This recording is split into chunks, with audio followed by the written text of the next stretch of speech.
அஸ்ஸலாமு அலைக்கும். Good morning. நாங்கள் தொடர்ச்சியாக செஞ்சுட்டு வர பேப்பர்ஸில் field work center, first term, MCQ நாங்கள் 3 பேப்பர்ஸ் செஞ்சோம். இதுக்கு அடுத்த பேப்பர் 2023க்குரிய 23 பெஞ்சுக்குரிய நடந்த பேப்பர், 2022ல் நடந்த பேப்பர். ஒவ்வொரு கேள்வியாக வருவோம். நாங்கள் ஏதாவது பிரச்சனைகள் டவுட்டுகள் வரணுன்னா உடனே உடனே உங்களுக்கு கேட்கலாம். ரைட்.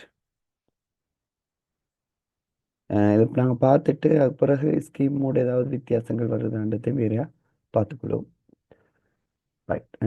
முதலாவது எஸ்ஐ அடிப்படை அலகு சார்பாக ஏகபரிமாண உந்தத்தின் அலகு. இப்போ எஸ்ஐ இன்னும் 2 டேர்மை நாங்கள் கிளியர் பண்ணிக்கொள்ளணும். இன்னும் 2 டேர்ம் சொல்லிக்கிறேன். ஒன்று அடிப்படை அலகுன்றது, அதாவது எஸ்ஐ அடிப்படை அலகுன்றது. ரைட். எஸ்ஐ அலகு அடிப்படை அலகு ரெண்டும் நாங்கள் ஒரே மாதிரி இருக்கும். அடிப்படை எஸ்ஐ அலகுன்னு சொல்லிக்கிறோம். அந்த அடிப்படை எஸ்ஐ அலகுன்றது இந்த அடிப்படை கணியங்களுக்கு வாரதுகள் மட்டும்தான். அப்படின்னா இந்த கிலோகிராம், செகண்ட், மீட்டர், நீளத்துக்கு வர்றது கெல்வின், மின்னோட்டத்துக்கு அந்த எம்பியர், அடுத்தது மூல் பதார்த்தத்தின் அளவுக்கு, அடுத்தது சிடின்னு சொல்ற ஒளிச்செறிவு லைட். இந்த ஏழும் தான் அடிப்படை எஸ்ஐ அலகு. நாங்கள் இந்த அடிப்படை எஸ்ஐ அலகுகளை மட்டும் பாவிச்சு உந்தத்தை எழுதுறது தான் இன்னும் கேட்டிருக்காங்க. பல நியூட்டன் இங்கே போட்டிருக்கு. இந்த நியூட்டன் அதெல்லாம் வராது. அதெல்லாம் விசேட அலகு. அதுவும் எஸ்ஐ அலகு தான், ஆனால் அது விசேட அலகு. ரைட். அப்போ உந்தமுடனே திணிவு தர வேகம் கிலோகிராம் மீட்டர் பர் செகண்ட் விட வரும் ஆன்சர்.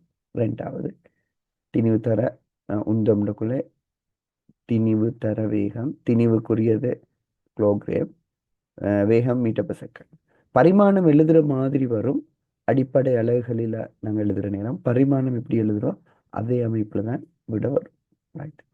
நேரடியான கேள்வி உண்டு. அடுத்தது போகும். அடிப்படை அலகு இந்த ஏழும் நாங்கள் கிளியராக இருக்கணும். அது அடிப்படை அலகுன்னு கேட்கலாம். அடிப்படை கனி இந்த அடிப்படை கணியம் உண்டு. சில நேரம் அடிப்படை கணியம்ன்ற கொள்ள திணிவு நேரம் வரணும். அலகுன்ற கொள்ள இங்கே நாங்கள் எழுதியிருக்கிற அலகு கொஞ்சம் வரும். ரைட். அடுத்த கேள்வி போம்.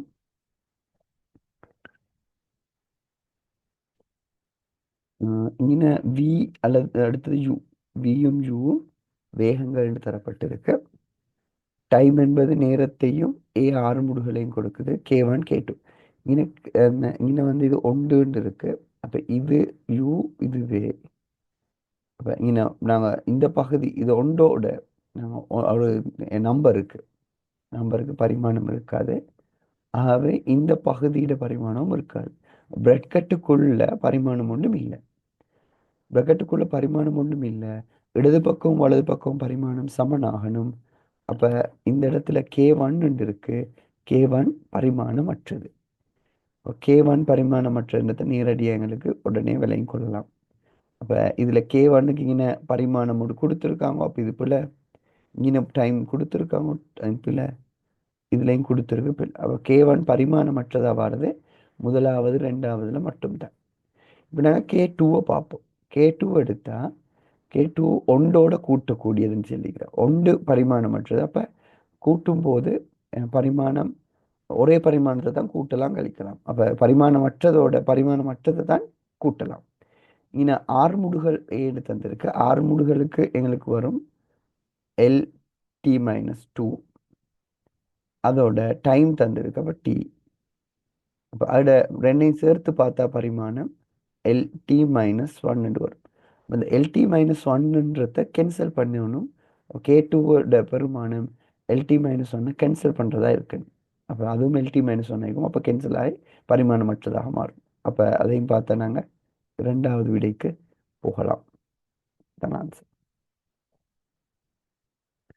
ரைட். அடுத்த கேள்விக்கு போம். உருவில் காட்டப்பட்டவாறு முறையே R2R 3R அறைகளை உடைய வட்ட விட்கள் AB BC CD. உங்களுக்கு ஏதாவது டவுட்டு வரணும் மைக் ஆன் பண்ணி கதைக்கலாம், அல்லது வாட்ஸ்அப்புக்கு மெசேஜ் அனுப்பலாம் சார். ரைட். ஏபிபிசிசிடி வழியே வாகனம் ஒன்று வேகத்துடன் மாறா கதியில் இயங்குறன்னு செல் இருக்கு. கேள்வி கவனம். சராசரி வேகமாக, சராசரி வேகம். அப்ப நாங்க நார்மலா சராசரி வேகத்துக்கு நாங்க எழுதுற சமன்பாடு ஒன்று இருக்கு. சராசரி வேகம்னு சொல்றது மொத்த இடப்பெயர்ச்சி கீழ எடுத்த நேரம். அப்ப மொத்த இடப்பெயர்ச்சி எடுத்த நேரம் போடணும். அப்ப ஏலிருந்து டி வரைக்கும்டா இங்கே ஆர்ன்னு செல் இருக்கு. அப்ப இது ஆர், இது ஆர். இந்த தூரம் இங்கிருந்து இங்க வரைக்கும் 3R செல் இருக்கு. அப்ப இந்த இடத்துல இங்கிருந்து இங்கனைக்கு 2R, இங்கிருந்து பார்த்தா 3R. அப்ப இந்த இடத்துல 2R இருக்கு. அப்ப இது 2R கெப். மையத்திலிருந்து இங்க வரைக்கும் 3R. இங்கனைக்கு இது வந்து 2R இருக்கும். அப்ப மொத்த இடப்பெயர்ச்சின்றது ஏலிருந்து பிக்கு 2R, பியிலிருந்து இங்கே டி வரைக்குமே ஃபுல்லா பார்த்தா 4Rன்னு வரும். பட் 4R தான் எங்களுக்கு மொத்த இடப்பெயர்ச்சி. எடுத்த நேரம் அதை நான் கவனமா பார்க்கணும். எடுத்த நேரம் மாறா கதியுடன் இயங்குறேன்னு சொல்லிக்கிறதால மாறா கதி வி தந்திருக்கு. நாங்க வி என்றது எஸ்ஸின் கீழ் டி. இது நாங்க இங்க நாங்க எழுதுறது கதி. கதி தூரத்தின் கீழ் டிஸ்டன்ஸ் ஓவர் டைம், தூரத்தின் கீழ் நேரம். இதுல தான் நாங்க பார்க்கணும். அப்ப இந்த வேகம் தந்திருக்கு. அப்ப தூரத்தை எடுத்தா இதுல 2πr இந்த மொத்தம் சுற்று இது ஒரு வட்டவில். அப்ப இன்னொரு πr இருக்கு. ஃபர்ஸ்ட் நாங்க வேற வேற கூட்டுவோம். πr இந்த ஏலிருந்து பிக்கு, பியிலிருந்து 2cக்கு 2πr. ஏன்னா இந்த இங்க ஆரை வந்து 2Rன்றதால இங்கிருந்து இங்கக்கு 3πr. இப்போ வட்டத்தில் முழுமையான சுற்றளவுக்கு 2πRன்னு சொன்னதுக்கு அரை வட்ட வெள்ளுண்டா நாங்கள் அதை ஹாஃப் அளவு இருக்கணும். πRன்னு சொல்லலாம். π×6. அப்போ இதுக்கு வந்து π×6 πRன்னு வரும். பிலிருந்து சிக்கு ஆரை வந்து 2Rன்றதால 2πRன்னு வரும். சியிலிருந்து டிக்கு 3πRன்னு வரும். மொத்தம் 6πR வந்து ஏலிருந்து இப்படி சுற்றி போகிற நேரம், ஏலிருந்து பிக்கு போய் பியிலிருந்து சிக்கு போய் சியிலிருந்து டிக்கு போகிற நேரம் தூரம் 6πR. அப்போ இங்கே இந்த தூரம் வந்து 6πR. அதை டைமால் நாங்கள் பிரிக்கணும். அதுதான் கதியாக இருக்கும். கதி தந்திருக்கு, டைமை காணலும் 6πRன் கீழ் வி. இதுக்கு நாங்கள் எழுதுவோம் எடுத்த நேரத்துக்கு 6πRன் கீழ் வி. அப்போ இதுன்னு நாங்கள் ஆரை வெட்டலாம். அப்போ இதை சுருக்கினா வி மேலுக்கு போகும். 2Vன் கீழ் 2, 4ஐயும் 6ஐயும் பிரிக்குள்ள 2ன் கீழ் 3 வரும். 3π. அதுதான் வேகம். இது வேகம், இது கதி. 2Vன் கீழ் 3π. இப்போ ரெண்டாவது விடைக்கு போகலாம். அப்போ சமன்பாட்டில் கிளியராக இருக்கணும். கதின்ற கொள்ளை தூரத்தின் கீழ் நேரம், வேகம்ன்ற கொள்ளை இடப்பெயர்ச்சியின் கீழ் நேரம், அதுவும் சராசரி வேகம்னு சொல்லக்கொள்ள மொத்த இடப்பெயர்ச்சியின் கீழ் எடுத்த நேரத்தை எடுக்கணும். எடுத்த நேரத்தை நாங்கள் கதி சமன்பாட்டில் காண்றோம். ரைட். அடுத்தது போ. நுண்மானி திரைக்காட்சியை பயன்படுத்தி பூச்சிய வலுவை துணியும் சந்தர்ப்பத்தில் மெல்லிய கம்பியொன்றின் விட்டத்தை அளவிட உட்படும் சந்தர்ப்பத்திலும் 2 வாசிப்புகள் இருக்கு. அப்போ இந்த வாசிப்பு வந்து பூச்சியத்தில் லைன் கொஞ்சம் மறைஞ்சிருக்கு. உண்மையாக வந்து இந்த ஹாஃபில் கொஞ்சம் பூச்சியை நல்லா மறைஞ்சிருந்தா நல்லா. இந்த லைன் காட்டி இல்லை, இங்கே வரைஞ்சிருக்கிறது அது உள்ளுக்கு போயிருக்குன்னு விலையும் கொள்ளாமல் இருக்கு. இன்னொரு 45 40 கொஞ்சம் உங்களுக்கு ஜூம் பண்ணினா 46 இல்லை கிளியராக இருக்கிற 46 47. ரைட். இப்போ இங்கே 1 2 3 கீழே 47ன்றத எங்களுக்கு எடுக்கலாம். 47.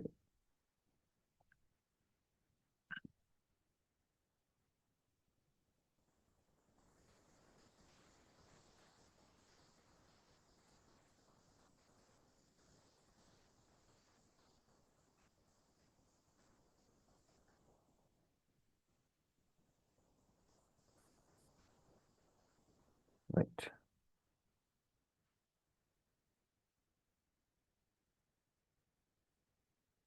அப்போ இங்கே 47ன்னொன்னே நாங்கள் விலையும் கொள்ளணும். இது வந்து இந்த சைஃபர் தாண்டி போயிருக்கு. அப்போ மறைப்பூச்சியவல் மறைப்பூச்சியவல் பார்க்குற நேரம் பொருந்துற பிரிவை மொத்த பிரிவுகள் எண்ணிக்கையிலேருந்து கழிக்கணுன்னாங்க. பொருந்துற பிரிவு மொத்த பிரிவுகள் எண்ணிக்கையிலேருந்து கழிக்கும் போது இங்கே 50லேருந்து 47 போனால் 3ன்னு வரும். ஆகவே பூச்சியவல் 0.03 மைனஸில் மறைப்பூச்சியவல் மில்லிமீட்டர்னு வரும். வாசிப்பெடுக்குள்ள பொருந்துற இந்த வாசிப்பதில் பிரதான வாசிப்பு அதுக்கு தான் பொருந்துற பிரிவு பார்க்கணும். பிரதான வாசிப்புக்குள்ள இங்கே 0 இது 0.5 இருக்கும். 0.5 பிரதான வாசிப்பு ப்ளஸ் பொருந்துற பிரிவு 30 விளங்குது. 30 தர 0.01 மில்லிமீட்டர் இழிவெண்ணிக்கை. அப்போ எங்களுக்கு இது ரெண்டையும் கூட்டினா 0.8 என்று எடுக்கலாம்ல. 0.80 மில்லிமீட்டர். 0.80 மில்லிமீட்டர்ன்றது வாசிப்பாக இருக்கும் இந்த இடத்துல வாசிப்பு. அதோட மறைப்பூச்சிய வலு அதனால இந்த உண்மையான நீளத்தை காண்றதுக்கு மறைப்பூச்சிய வலு வாசிப்போட கூட்டணும், அந்த பருமனை கூட்டணும். ஆகவே 0.83 மில்லிமீட்டர்னு வரும். 7 மில்லிமீட்டரும் இருக்கு, கவனம். இது மறைப்பூச்சிய வலு வாசிப்புடன் பருமன் கூட்டப்பட வேண்டும்.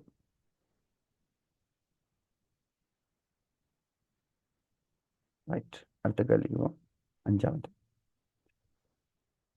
ஏபிசிடி என்பது செவ்வகமாகும். ஏபிபிசி 4 விசை 5 விசைகள் தந்திருக்கு.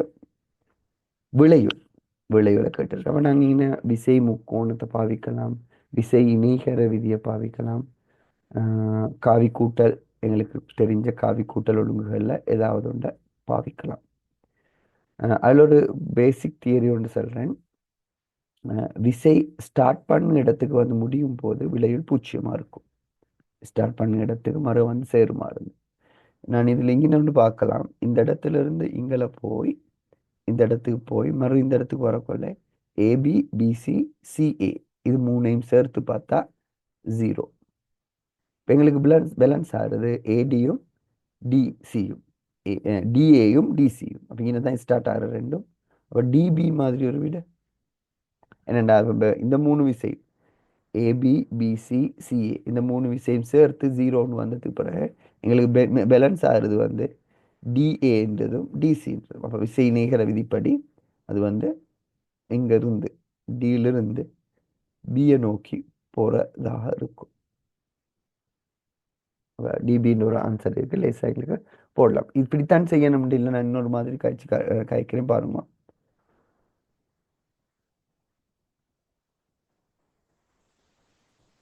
இன்னொரு ஒழுங்குல காய்ப்போம்.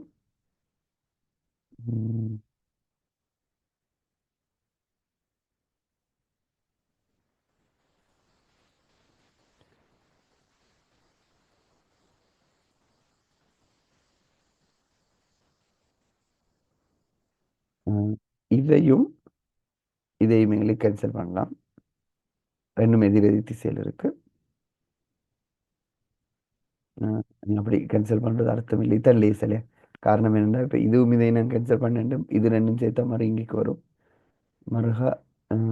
இப்போ ரைட் இப்படி செய்வோம். இது ரெண்டையும் கேன்சல் பண்ணிவிட்டு இங்கே நீ ஸ்டார்ட் பண்ணுற, இங்கே போய் இங்கே போய் அதாவது இப்படி போய் இங்கே வரக்குள்ள ஸ்டார்ட் முடிவு.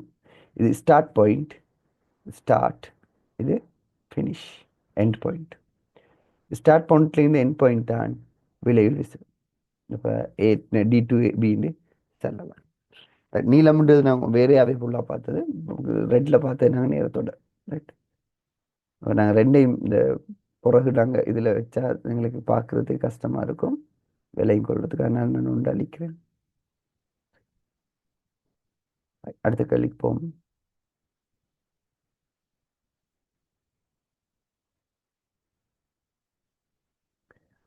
உருவில் காட்டப்பட்டுள்ளவாறு வட்டப்பாதை வழியே மாறாக்கதிவியுடன் ஒரு துணிக்கை ஏயிலிருந்து பியை நோக்கி இயங்கும் போது அதன் வேகமாற்றம். இப்போ இந்த இடத்துல வட்ட இயக்கம் சில இப்போ டேர்ம் 1க்குள்ள சில நேரம் வட்ட இயக்கம் படிச்சிருக்க மாட்டீங்க. ரைட், இல்லை தேர்ட் கொஸ்டினை கொஞ்சம் காட்டுங்க. தேர்ட் கொஸ்டினில் பெரிய பிரச்சனை ஒன்று இல்லைன்னு நினைக்கிறேன் நான். ரைட், தேர்ட் கொஸ்டினை மறு கொஞ்சம் கேட்டுருக்கு, நான் நார்மலாக சொல்கிறேன். ஏலிருந்து பிக்கு போய் பியிலிருந்து சிக்கு போய் சியிலிருந்து டிக்கு போகிறது. அதுக்கு ஒரு தூரம் இருக்கும், இடப்பெயர்ச்சியோடு இருக்கும். தூரம் என்ற கொள்ள இந்த வட்ட வெள்ளிட நீளம் கவனத்தில் கொள்ளப்படணும். இடப்பெயர்ச்சி என்ற கொள்ள நேரடியான நீளம் கவனத்தில் கொள்ளப்படணும். இடப்பெயர்ச்சியை நாங்கள் கதைக்கிற நேரம், இடப்பெயர்ச்சியை கழிக்கிற நேரம் 4r வரும். தூரத்தை கழிக்கிற நேரம் 6πr வரும். இந்த நீளத்தை கண்டு இந்த நீளத்தை கண்டு இதை கண்டு டோட்டலாக கூட்டினா 6πr வரும். மாறா கதி வீண்டு செல்லிக்கிற, அதனால இந்த சமன்பாடு தூரத்தின் கீழ் நேரத்துக்கு போட்டால் வின்றது 6πr கீழ் டின்னு வரும். அதுல இருந்து எங்களுக்கு டைமை காணலாம், ஏன்னா வியை தந்து இருக்குன்னு தானே. அடுத்தது இங்கே இடது பக்கத்தில் எழுதியிருக்கிறது மொத்த இடப்பெயர்ச்சிகள் எடுத்த நேரம். மொத்த இடப்பெயர்ச்சி 4r. எடுத்த நேரம் அங்கே கதியில் கண்ட நேரத்தை போடலாம். அப்போ மொத்த இடப்பெயர்ச்சி நேரத்தால் பிரிச்சா வாரது 2v = 2π. அப்போ பெரிய ஒரு வேலை உண்டு அதில் இல்லைன்னு நினைக்கிறேன். அதை நாங்கள் காய்ச்சிருக்கோம். நாங்கள் மறுபடியும் முறை பார்க்கலாம் தேவைன்னா ரெக்கார்டிங் எடுத்து. Right, okay. நான் வட்டைக்கு கேள்வி மாதிரி இருந்து வட்டம் ஒன்று வந்ததுக்கு நீங்கள் பரிசுப்படுத்திக் கொள்ள வேணும். ஏன்னா வட்டைக்கும் படித்தாக்கள் ஓகே, படித்தாதாக்களுக்கு வட்டையக்கம் மீக்கிறண்டு சிக்கலாய்க்குள்ள வேணும். அதில் கேட்ட கேள்வி என்னன்னு பாருங்க. கேள்வி சிம்பிளான வேக மாற்றம்.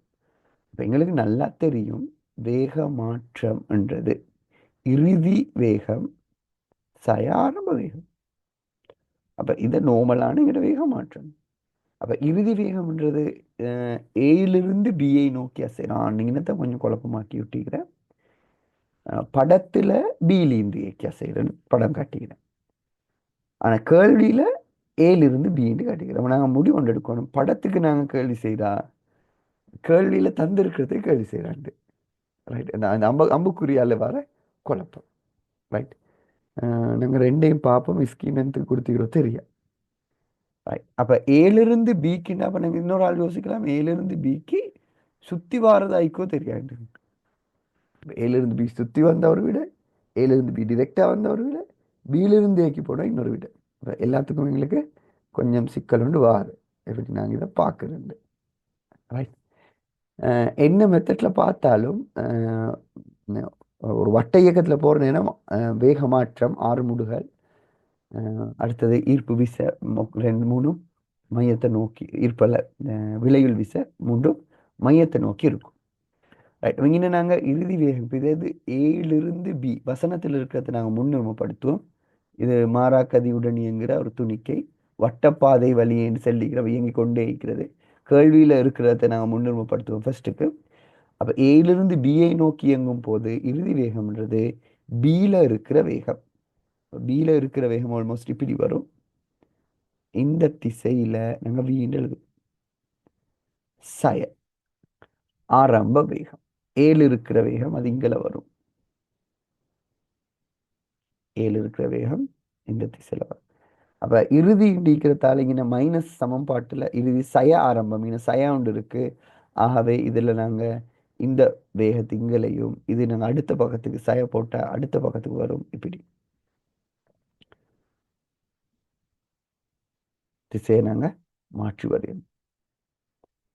அப்போ இந்த திசையில் வரும். இந்த திசையில் 2 வீடு இருக்குது, இங்கே ஒன்று இருக்குது, இங்கே ஒன்று இருக்குது. கோணத்தை நாங்கள் கிளியர் பண்ணிக்கொள்வோம். இது இந்த இடத்துக்கு வர போகிறது. இந்த கோணத்தை நாங்கள் எடுத்தா இது 90, இந்த இடம் 30, இது 30, அப்போ இது 60. ரைட், இது கிடையோடு ஆக்குற கோணம் 60. கிடையோடு ஆக்குற கோணம் 60ன்னா இது 60 பாகை. சமனான பெருமானங்கள் 60-60 வரும்போது ரெண்டுக்கும் நடுவால தான் போகும். ரெண்டுக்கும் நடுவால போகிற நேரம் அது கிடையோட 30 பாகை ஆக்குறதாய்க்கும். கிடையோட 30 ஆக்குறதாய்க்கும். அப்போ இந்த ஆன்சர் எங்களுக்கு போடலாம். கொஸ் 30 என்று எடுத்தா வி 2v கொஸ் 30 இந்த இடப்பட்ட 60ல் நடுப்பணம் 30. கொஸ் 30 வர்க்க மூலம் 3/2 என்று வரும். 2v 2 வெட்டுப்பட வர்க்க மூலம் 3v வரும். ரைட், அப்போ எங்களுக்கு இந்த முதலாவது இடைக்கு போகிறதுல பிரச்சனை உண்டு இல்லைன்னு நினைக்கிறேன். ரைட், அப்போ உண்மையாக வந்து நாங்கள் பயணத்தில் இங்கே இப்படி இங்கேருந்து இப்படி முழுமையாக இப்படி சுற்றி வாரது. இந்த இடத்துலேருந்தும் போகுது, ஏலிருந்து பியை நாங்கள் கருதுகிறோம். ஆகவே இதில் இந்த மத்திய புள்ளியிலிருந்து இந்த திசையில வேக மாற்றம் இருக்கும். இப்போ மையத்தை நோக்கி தானே வேக மாற்றம் வரும். அப்போ இதில் நீங்கள் வேகமாற்ற சமன்பாட்டை நேரடியாக பார்க்கறது தாராளமாக போதும்.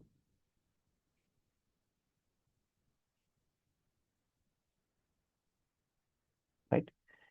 ஒரு ஆள் B to A கேள்வி செஞ்சா இனி A to Bன்னு கிளியராக இருக்கு கேள்வியில். அம்புக்குரிய காட்டு இருக்கு, அது வட்டம் இயங்குற திசையை காட்டுறதுக்காக அம்புக்குரிய காட்டுன்னு எடுக்கலாம் இல்லை. ரைட். நான் இந்த கேள்வி கோணம் எடுத்தது அது சம்பந்தமாக நாங்கள் இன்னும் கொஞ்சம் காய்க்கிறேன். இங்கே வந்து நீங்கள் இப்போ வேக மாற்றம்னு வந்தோடனே வேக மாற்றத்தில் பெரிய ஒரு ஒன்றையும் யோசிக்குவான இறுதி சய ஆரம்பம்னு போடும். இறுதி சய ஆரம்பம். அப்போ இது இறுதி வேகம், இது ஆரம்ப வேகம்.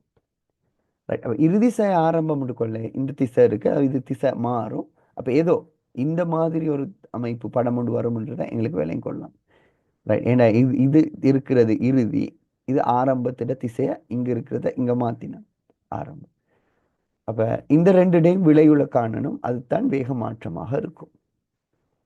அப்ப எப்படியும் இது ரெண்டுக்கும் இடப்பட்ட இந்த 60 பாக வந்ததை நாங்க கொஞ்சம் படத்துல விளங்கப்படுத்துறேன்டா.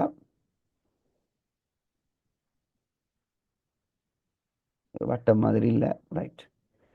இப்ப இன பாருங்க, நாங்க இதுல எழுதுவோமே.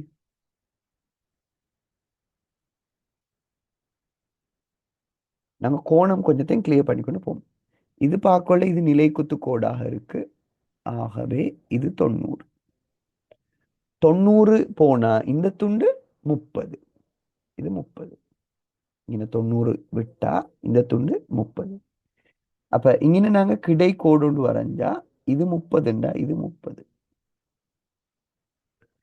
அப்ப இங்கே நாங்க தொடலி வாரது, தொடலி வரும்போது இது மையத்திலிருந்து வார நேரம் தொடலி ஒன்று டங்கன் ஒன்று வர்ற நேரம் இந்த இடம் பாரு 60ஆக இருக்கும். தொடலி வர்றது 60. அப்ப இங்கே வர்ற வேகம் கிடையோட 60 பாகை. கிடையோட 60 பாகை. கிடையோட 60 பாகைண்டா அது நாங்க மேல வரக்குள்ள 60, இந்த துண்டும் 60. இதைத்தான் நாங்க திசை மாத்துறோம். இது 60. இப்ப எங்களுக்கு கிளியர். இது வந்து நாங்க இது ஆரம்ப வேகம்னு எடுத்திருக்கோம். ஆரம்ப வேகத்துல மைனஸ் பார்த்தா திசை மாறி வர்றது கிடையோட 60ஆ இருக்கும்.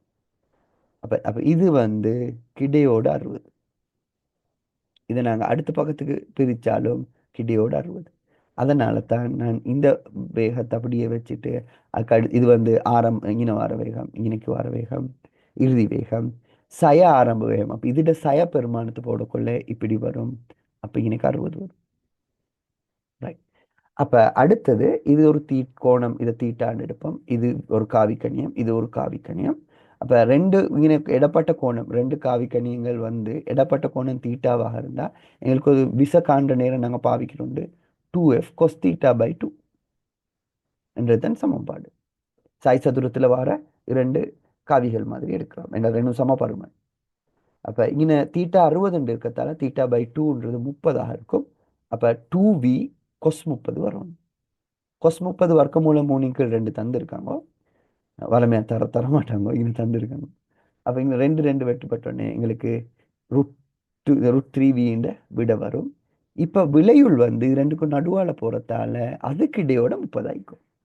விளையுள்க்கு இடையோட 30 ஆயிக்கும். அதான் வேக மாற்றம். அப்படித்தான் எடுத்த. இன்னமும் சில நேரம் பிரச்சனை, கொஞ்சம் ஆறுதலா படத்தை வரைஞ்சி யோசிச்சு பாருங்க. அதுக்கப்புறம் பிரச்சனை இருந்தா மறு மெசேஜ் பண்ணுவோம். ரைட். ஓகே, அடுத்து இருப்போம். கார்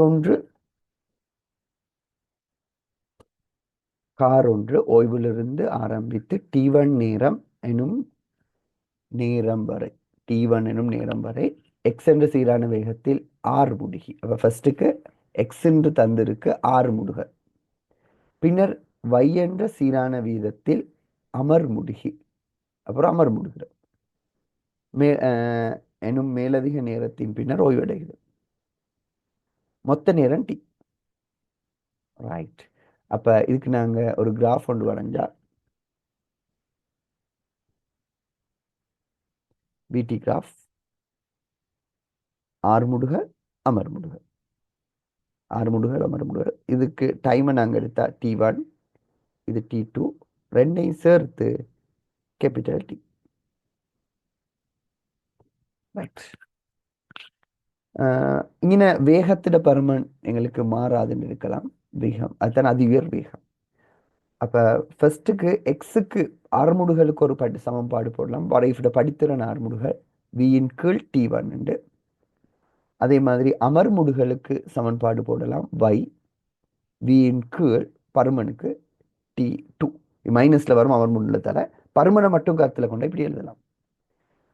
அப்போ இதிலிருந்து x d one x y d டூன்னு எழுதிலும். ஏன்னா ரெண்டும் வேகத்துக்கு சமம். அப்போ வேகத்துக்கு ஒரு சமன்பாடு எழுதலாம் எக்ஸ் டி ஒன் உண்டு. இதுலேயும் இந்த அதிவியர் வேகத்துக்கு சமன்பாடு எழுதலாம் ஒய் டி டூ உண்டு. இது ரெண்டும் சமன். அப்போ இங்கே நம்ம பாயிண்ட் என்னென்னா எக்ஸ் டி ஒன் சமன் ஒய் டி டூ. ரெண்டும் எதுக்கு சமன்? வேகத்துக்கு சமன். டி ஒன்னின் கீழ் டி ஒன்று டி டூன்றது ஒய்யின் கீழ் எக்ஸுக்கு சமன். ஆகவே இந்த கூற்று சரி. அடுத்தது காரானது XYT என்ற உயர்கதியை அடைந்து இருக்கும். உயர்கதியை இவங்க டைமை தொடர்பு படுத்தாமல் கேபிட்டல் டி டைம் மொத்த டைமுக்கு தொடர்பு படுத்தி எழுதியிருக்காங்க.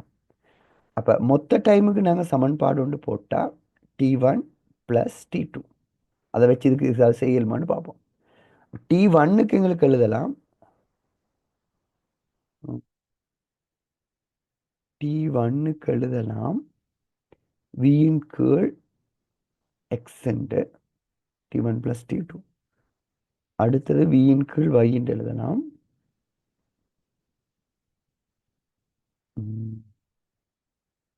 எக்ஸ் ஒய் கொஞ்சம் இறங்கி பார்ப்போம். டைமை போட்டிக்கிற மொத்த நேரம். ஓகே. ஆனால் எக்ஸ் ஒய்ன்ற ஆறுமுடுகளை தொடர்பு படுத்திருக்காங்க. எக்ஸ் ஒய் இப்படி ஒரு தொடர்பு போயில்மான்.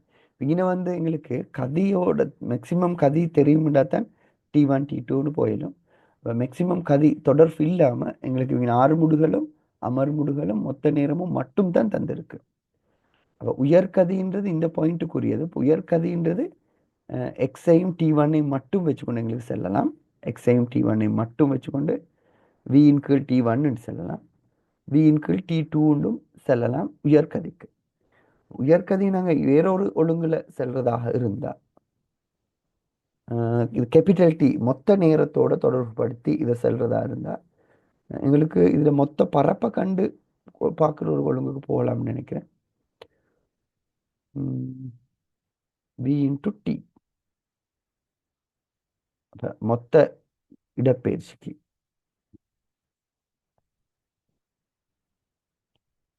உயர்கதிக்கு நான் இப்படி எடுக்கிறேன். அந்த மொத்தமாக அமைப்புண்டா உயர்கதி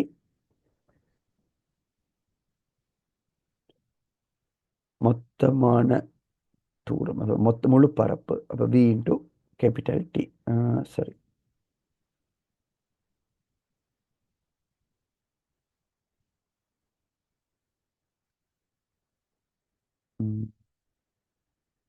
மொத்த பரப்பு கேபிட்டல் டி. மொத்த பரப்பை எங்களுக்கு எக்ஸும் ஒய்யும் வச்சு தானே பார்க்கலாம்.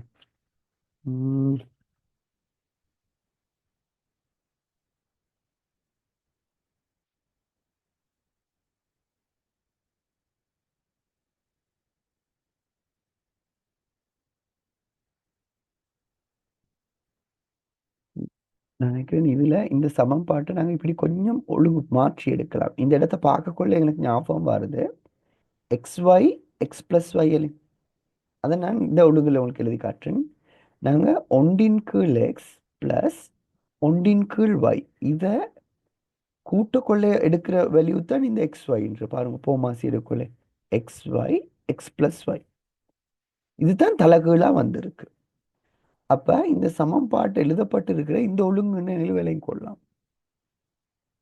ஒன்றின் கீழ் எக்ஸ் ப்ளஸ் ஒன்றின் கீழ் ஒய் இந்த ஒழுங்குல தான் சமன்பாடு எழுதியிருக்குன்னு எங்களுக்கு எடுத்துக்கொள்ளலாம்.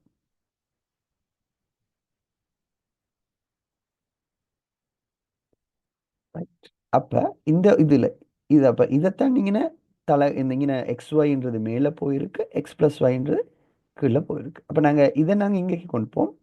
இது இங்கே கொண்டு போகிறோம்டா ஒன்றின் கீழ் எக்ஸ் ப்ளஸ் ஒன்றின் கீழ் y இதைத்தான் டீக்கு சமப்படுத்திருக்காங்க.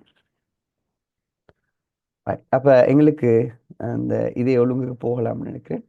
அப்போ டைமுக்கு பதிலாக எழுதலாம் எங்களுக்கு வியின் கீழ் டைமுக்கு இப்போ t1க்கு பதிலாக எழுதலாம் வியின் கீழ் எக்ஸ், v2க்கு எழுதலாம் விக்கு எக்ஸ்.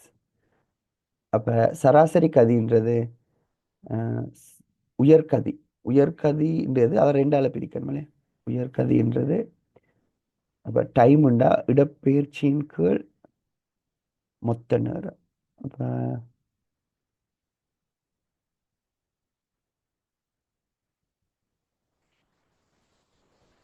டைம், அப்போ டைமுக்கு பதிலாக இதை போட்டு ரைட் இப்படி எடுப்போம். இது டைமுக்குரியது. எங்களுக்கு உயர்கதி, உயர்கதிக்கு மறுகா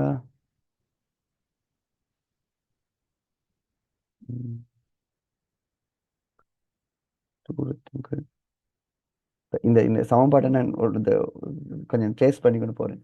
இதை எப்படி எழுதி இருக்குன்றது கொஞ்சம் டைம் இதாக இப்படி ஒரே அடிக்கு ஒரு குறியீடு ஒன்று தந்தோம். நான் இந்த இந்த சுருக்கல் பாயிண்ட் ஒன்று தான் நிற்கிறேன். வேறொரு ஐடியா ஒன்றும் இல்லை.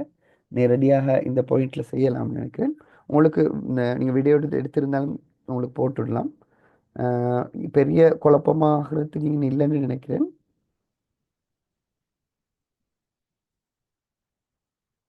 ரைட், அடுத்ததை நாங்கள் பார்த்துட்டாக்கு வரும். அமர்முடுகள் அடையும் காலப்பகுதியில் அமர்முடுகும் காலப்பகுதியிலும் இக்காரானது சராசரி வேகங்களின் பருமன்கள் சமன். அமர்முடுகும் அடையும் காலப்பகுதியிலும் சாரி இங்கே வரணும் அமர்முடுகள் அடையும் காலப்பகுதியிலும் அமர்முடுகும் காலப்பகுதியிலும் ரெண்டும் ஒன்றே இல்லை சொல்கிறேன். ஆறுமுடுகளும் அமர்முடுகளும் வந்தா இதோட சராசரி கதி இதோட சராசரி கதிக்கு சமன் சமன் வரும். அதில் ஒரு சிக்கல் ஒன்று இல்லை.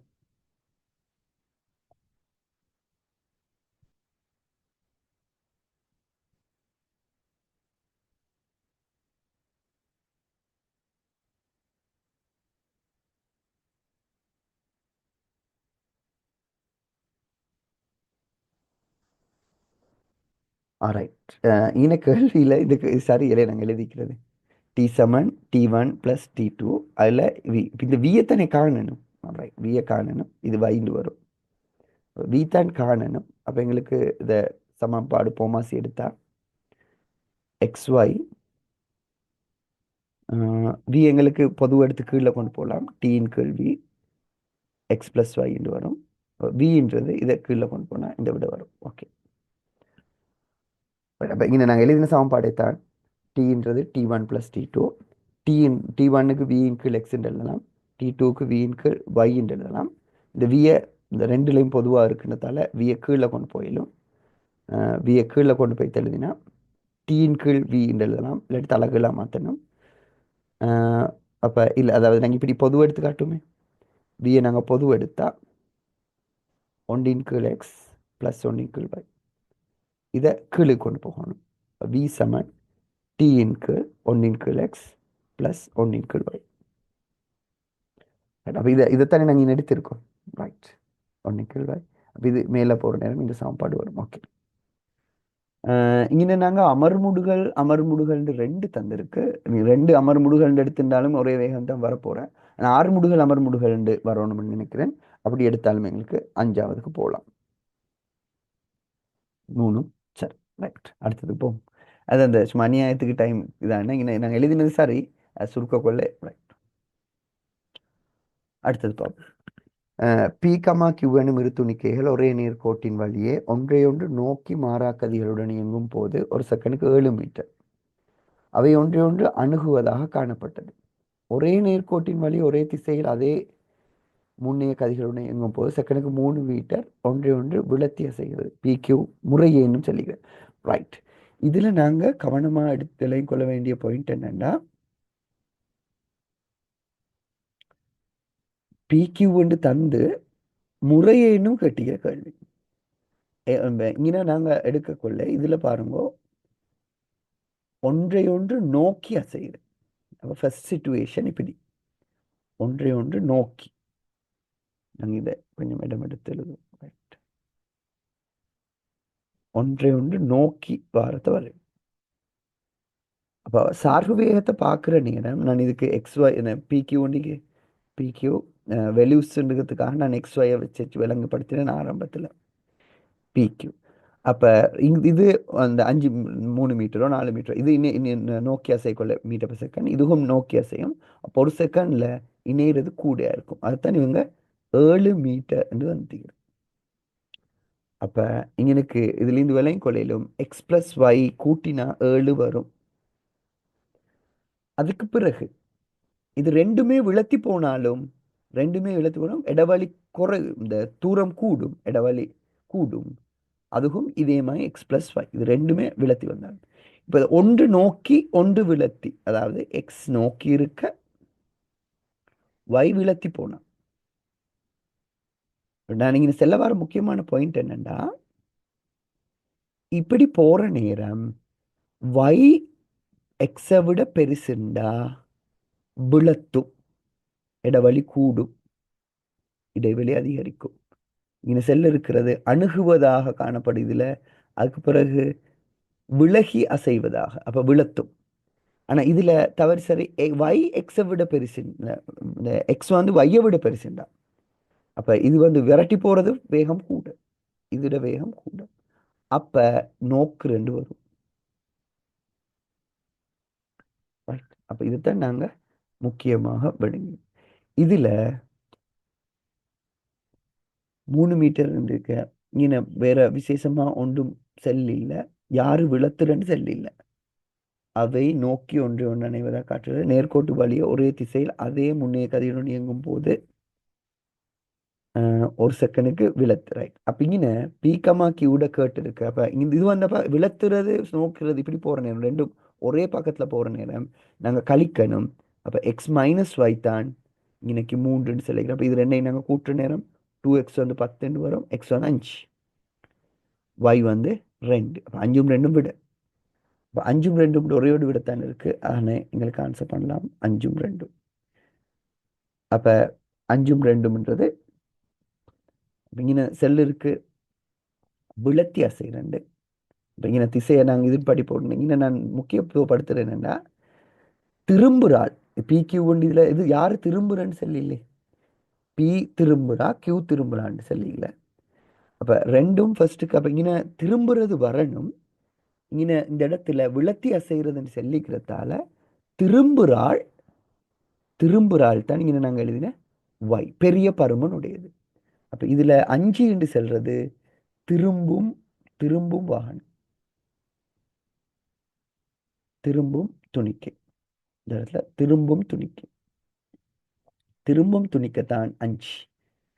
காரணம் ஃபர்ஸ்ட்டுக்கு நோக்கி இருக்கிறது பெரிய ஆள், பெரிய பருமனுடைய திரும்பினாத்தான் விழத்தி வரும். சின்ன பருமன் திரும்பினா இப்பயும் நோக்கித்தான் வரும். அதான் பாயிண்ட்.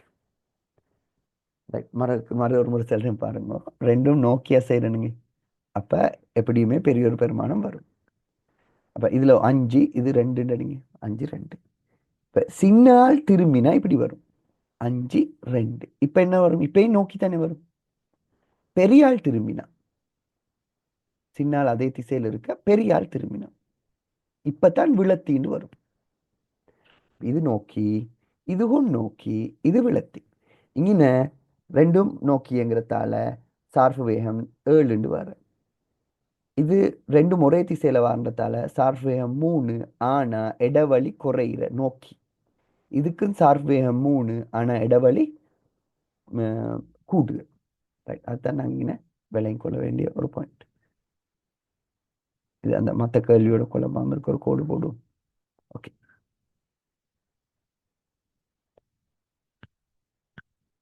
அடுத்த கேள்விக்கு போகலாம்.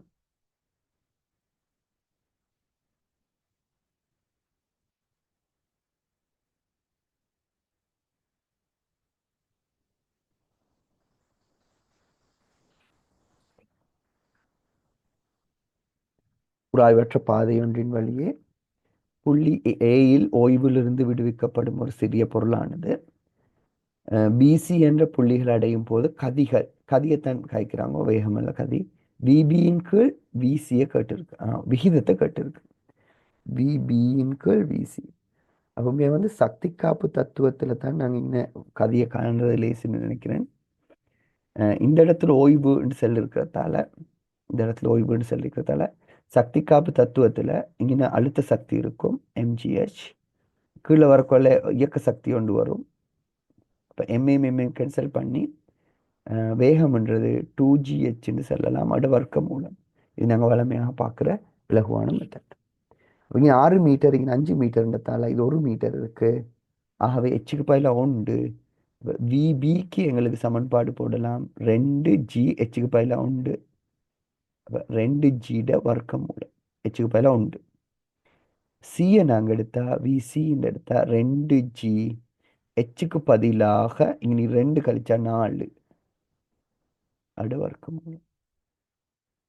அப்ப இதை 4 வர்க்க மூலத்தை எடுக்கலாம். 2 வர்க்க மூலம் 2G.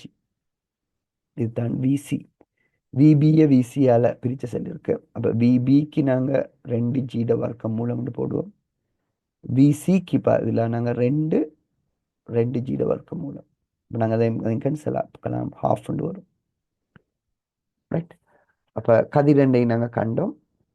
அந்த 2GH இடத்துல பாவிக்கலாம். முதலாவதுக்கு எச்சு கொண்டு போட்ட என்ன 6 மீட்டருக்கும் 5 மீட்டருக்கும் இடையில இடைவெளி உண்டு. படம் அளவீடு கம்மி இல்லை. 6 மீட்டர்ல 2 மீட்டர் போனால் 4. அடுத்தது எச்சுக்கு 4 போடுவோம். 4 போட்டால் 2 வர்க்க மூலம் 2 அந்த 2G வரும். அந்த ஜி உள்ளுக்கு அது எப்படி கேன்சல் ஆகிச்சுட்டு ஆனால் பெருசாக மெனக்கிடல.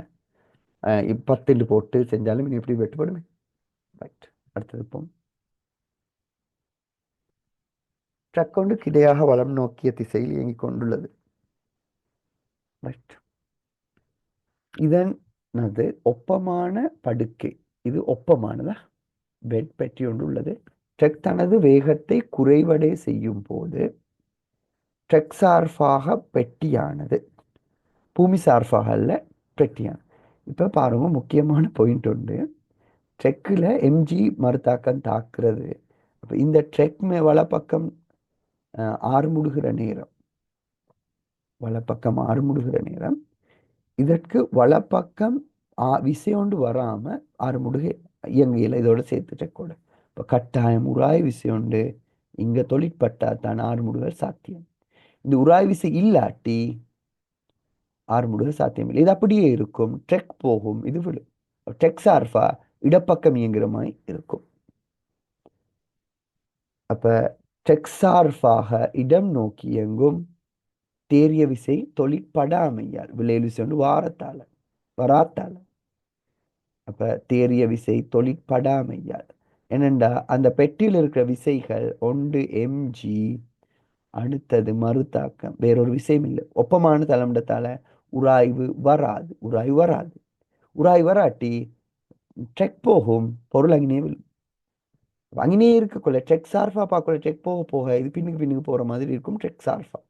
அதனால தான் இடம் நோக்கி அசைகிற மாதிரி ட்ரெக்குக்கு விளங்கும். விசை ஒன்றும் தொழிற்படாத்தால தான் அப்படி அது நடக்குது. ட்ரெக்குக்கு வலப்பக்கம் இன்ஜினால இந்த டயரால உராய் விசையால ட்ரெக் முன்னுக்கு போகும். அதே மாதிரி அதுக்கு இந்த திணிவுக்கு ஏற்ப ஒரு விசை உண்டு. இந்த பொருளுக்கும் கிடைச்சா தான் சேர்ந்து இயங்கும். அப்ப இந்த இடத்துல 4வது விடைக்கு போகலாம். நகர்நுணுக்காட்டியை பயன்படுத்தி ரப்பர் குழாய் ஒன்றின் விட்டத்தை துணியும் சந்தர்ப்பத்தில் ஒரு மாணவன் பெறப்பட்ட 2 அளவீடுகள் காட்டப்பட்டுள்ளன. இதிலிருந்து உள் விட்டத்தை கேட்டிருக்கு. 2 அளவீடுகள். அந்த இது அளவீடுகளை நாங்கள் கொஞ்சம் பார்க்கணும். மீன் கொஞ்சம் இதாக்கிக்கிற படம் கொஞ்சம் கிளியர் போதா நாங்கள் கொஞ்சம் பெருசாக்கி பார்ப்போம். எக்ஸாம் பேப்பரில் பிரிண்ட் ஒழுங்காக இருந்தால் தான் நம்மளுக்கு பார்க்கலாம். பேப்பர் ஒன்றா எடுத்து பார்க்குற நேரம். இந்த இடத்துல 0 நாங்கள் பார்க்கணும். முக்கியமாக வாசிப்பெடுக்கல பொருந்துற பிரிவை ஹைலைட் பண்ணி காட்டியிருக்கு. அப்போ 0 எடுத்தா இங்கே 10 சென்டிமீட்டர் இருக்கு. 10 சென்டிமீட்டர் எடுப்போம். 11, 12, 13.5 13.5. அப்போ சென்டிமீட்டரில் இருக்கிறதால 13.5 எடுக்கலாம். நாங்கள் மில்லிமீட்டர் கணக்கில் தான் ஒவ்வொரு பிரிவும் 0.5 மில்லிமீட்டர் ஆயிருக்கும். அப்போ இது 100 சென்டிமீட்டர். 101. இது 100 மில்லிமீட்டர். இது 110 மில்லிமீட்டர். 100, 110. இது 101, 102, 103. 103.5. அதுதான் பிரதான பிரிவு. பொருந்துற பிரிவை நாங்கள் எடுத்தா, பொருந்துற பிரிவு இன 1 5 10 10வது பொருந்தது. 10வது பொருந்துன்ற இழிவெண்ணிக்கைக்கேற்ப ஒன்றுன்னு எங்களுக்கு எடுக்கலாம். 10 பொருந்துற பிரிவு சைவதம் 10. ஆகவே இது பொருந்துற பிரிவோட வாருது. கூட்டினா 103.6 மில்லிமீட்டர். இதுதான் இந்த இடத்துல வாசிப்பு. அடுத்தது பார்ப்போம். இது 10. அப்போ அதுக்கு வர்றது 9ஆக இருக்கும். இது அந்த நடுவில் வர்றது. அப்போ 9 90 மில்லிமீட்டர், 95 மில்லிமீட்டர், இது 100 மில்லிமீட்டர், 95, 96, 97. இப்போ 97 சைஃபருக்கும் இதுக்கும் இடையில இருக்கு. 97 இந்த இடத்துல பொருந்து ரெண்டு காட்டியிருக்கு. 10, 11, 12, 13, 14. 97, 1, 4. நாங்கள் அதை கழிப்போம். 97, 1, 4. 10ல் 4 போனால் 6, 5ல் 1 போனால் 4. அதுக்கு பிறகு 13. அப்போ 6 சரியில்லை, 6.96 இருக்கு. அப்படி உண்டு 96 இருக்கு. 5.96 இங்கே 10. இங்கே 5 நிற்கிறேன். 5ல் 1 போனால் 4, 13ல் 6, 6.9. அப்படி இப்படி ஒன்று வரல. நம்ம கொஞ்சம் மறு நாங்கள் எடுத்ததில் எச்சரிப்பில் விட்டான்னு பார்ப்போம். 100, 101, 102, 103, 103.5, 103.5. ஓகே, அதோட பொருந்துற பிரிவு 10. இந்த வாசிப்பு பிரச்சனை இல்லைன்னு நினைக்கிறேன். 103.6 சைஃபர். இது எடுத்தா இது 95, 96, 97, 97.14. அதுவும் பிரச்சனை இல்லைன்னு நினைக்கிறேன். அப்போ கழிக்க கொள்ளை கழிக்கொள்ளைங்க 4, 6, 6.46 வீடு இருக்கிற 9, 6 இல்லை. நானே எழுதிட்டு கவனம் எழுதுங்க. 10ல் 4 போன 6, 5ல் 1 போன 4. சரி, வீடு இருக்கல. ரைட், 5வது. அப்போ இங்கே படம் கிளியர் இல்லாட்டின்னு உங்களை ஆன்சர் பண்ணல செய்வாள் இல்லை. கிடையுடன் சாய்வாக உள்ள தளம் ஒன்றின் மீது ஒரு சீரான பெட்டி ஓய்வில் உள்ளது. பெட்டி மீது தொழிற்படும் உராய்வு விசை எஃப்எனின் செவ்வன் மர்த்தாக்கம் சரியாக காட்டுவது. இப்போ எம்ஜி ஒரு இடத்துல வரும் உராய்வு. அப்போ உண்மையாக வந்தீங்கன்னா முக்கியமாக கவனம் எடுக்கணும் மூவிசை சமநிலை என்ற விடயத்தை. அப்போ பெட்டிட எம்ஜி ஒன்று தாக்கும், எம்ஜி ஒன்று தாக்கும், உராய்வு விசை தாக்கும், மறுத்தாக்கம் தாக்கும். இந்த மூணும் ஒரே புள்ளியில சந்திக்கணும். அந்த சமாந்திரமற்ற 3 விசைகள் ஒரு பொருளை தாக்கி பொருள் சமநிலையில இருக்குண்டா, ஓய்வில் இருக்குண்டா, சமநிலையில் இருக்குன்னு சொன்னா விசை சமநிலையில் இருக்கு. ஓய்வுல சீரான வேகம் விசை சமநிலையில் இருக்குண்டா 3 விசைகளையும் இணைக்கிற 3 விசைகளும் ஒரு புள்ளியில சந்திக்கணும், நீற்ற கோடு. அப்ப எப்படியுமே உராய்வு விசை தளம் வழியே வரும், எம்ஜி தீர்ப்பு மையத்திலிருந்து வரும். அதற்கேற்ப மறுத்தாக்கம் வரையப்படணும். நாங்கள் 6 பார்க்குறேன், இவங்க மறுத்தாக்கத்துக்கு என்ன தந்திருக்கு, என்னென்னு போடலாம். ஓகே, நோமல் செவ்வன் மறுத்தாக்கம்ன்றதால என்ன பாதிக்கிறவங்க. ரைட், செவ்வன் நோமல்ல வரத்தால செவ்வன் மறுத்தாக்கம்ன்றதால என்னென்னு பாதிச்சிருக்காங்க. அப்ப இதுல பாருங்க 2 மண்டத்து இது நடுவுல வந்திருக்கு. அப்ப எம்ஜி இங்க வரக்கொள்ளே இது புள்ள. இது உராய்வு இங்கல வந்திருக்கு. எம்ஜிட பிரித்த கூறும் இங்கல வரும். அப்ப இங்கல 6 முடுகும். அப்ப இதுவும் புள்ள. இதுவும் அதே மாதிரி பிரச்சனை உண்டு. இது இடம் தான் கொஞ்சம் மாறிக்கிற அதே மாதிரி பிரச்சனை உண்டு. இது உராய்வு சேர்த்து சரியான மறுத்தாக்கம் அங்கல போயிருக்கு. மறுத்தாக்கம் வரணும் நடுவுல இல்ல, கொஞ்சம் கீழ்ப்பகுதி இந்த மாதிரி வரும். ஆகவே ஆன்சர் 2வது. இது ஐடியா. வேற கேள்விகளையும் நாங்கள் பார்த்துருக்கோம் வேற வருஷங்கள்லையும். 13 10 மீட்டர்/செகண்ட் வேகத்துடன் இயங்கும் ட்ரக் வண்டி ஒன்று 20 மீட்டர்/செகண்ட் வேகத்துடன் இயங்கும் சிறிய கார் ஒன்றுடன் தலை நேராக ஹெட் ஆன் மோதுகிறது.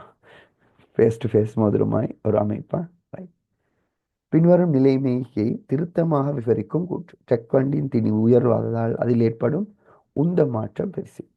இப்ப மோதும் போது ஏஆல் பி மீது கொடுக்கிற விசை பிஆல் ஏ மீது கொடுக்கிற விசை சமன். அப்ப அந்த கொடுக்கிற விசைத்தான் உந்த மாற்று வீதத்துக்கு சமன். விசையும் நேரம். அப்ப நேரம் சமன்றதால கணத்தாக்குகள் சமன். அப்ப உந்த மாற்றம் எப்படியுமே சமனாகத்தான் இருக்கணும்.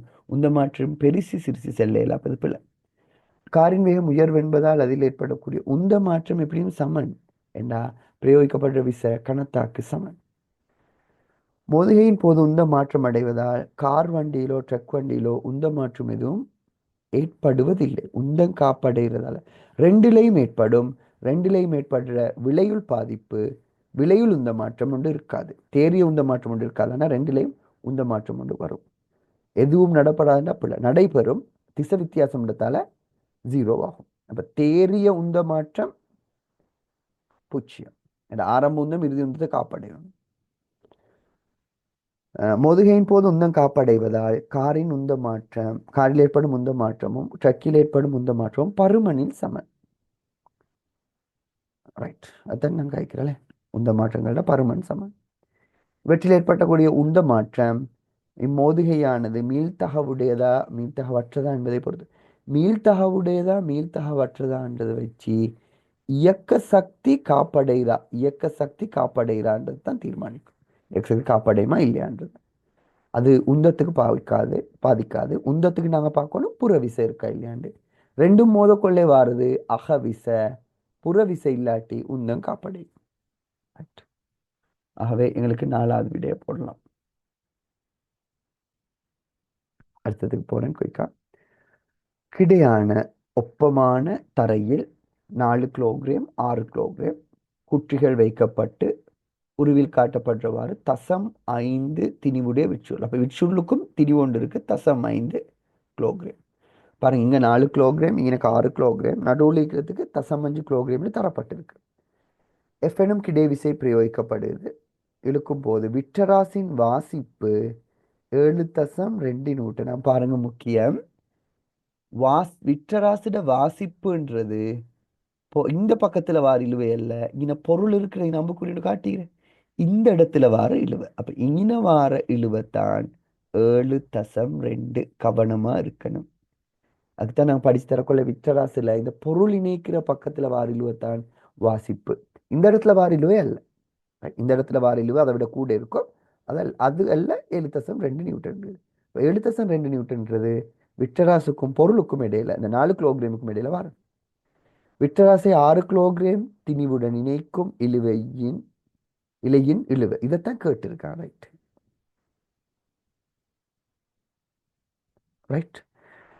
விட்டராசில பாரமும் தந்திருக்கு. எஃப் தெரியா, 6 முடிவுகளும் தெரியா. நாங்கள் அதை பெருசுப்படுத்திக் கொள்ள தேவையில்லை நினைக்கிறேன்.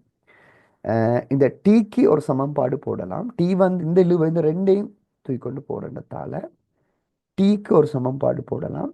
மொத்த திணிவு 10.5. 10.5 6 முடுக்க தேவையான விசை எஃப். அதனால இங்க இருக்கிறது 4.5. இது ஒரு சமன்பாடு. 10.5 மொத்த திணிவு 6 முடுக்க தேவையான விசை எஃப்.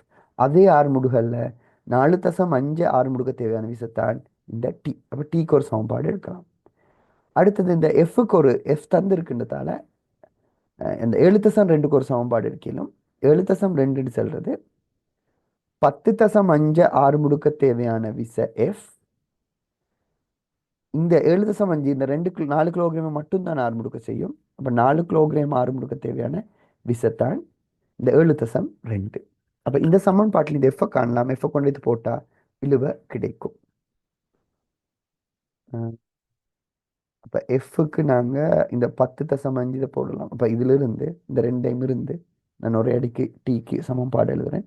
எஃப்க்கு பதிலாக நாங்கள் எழுதுவோம் 10.5 அங்கேயும் வரும் இங்கேயும் வரும் வெட்டுப்படும்.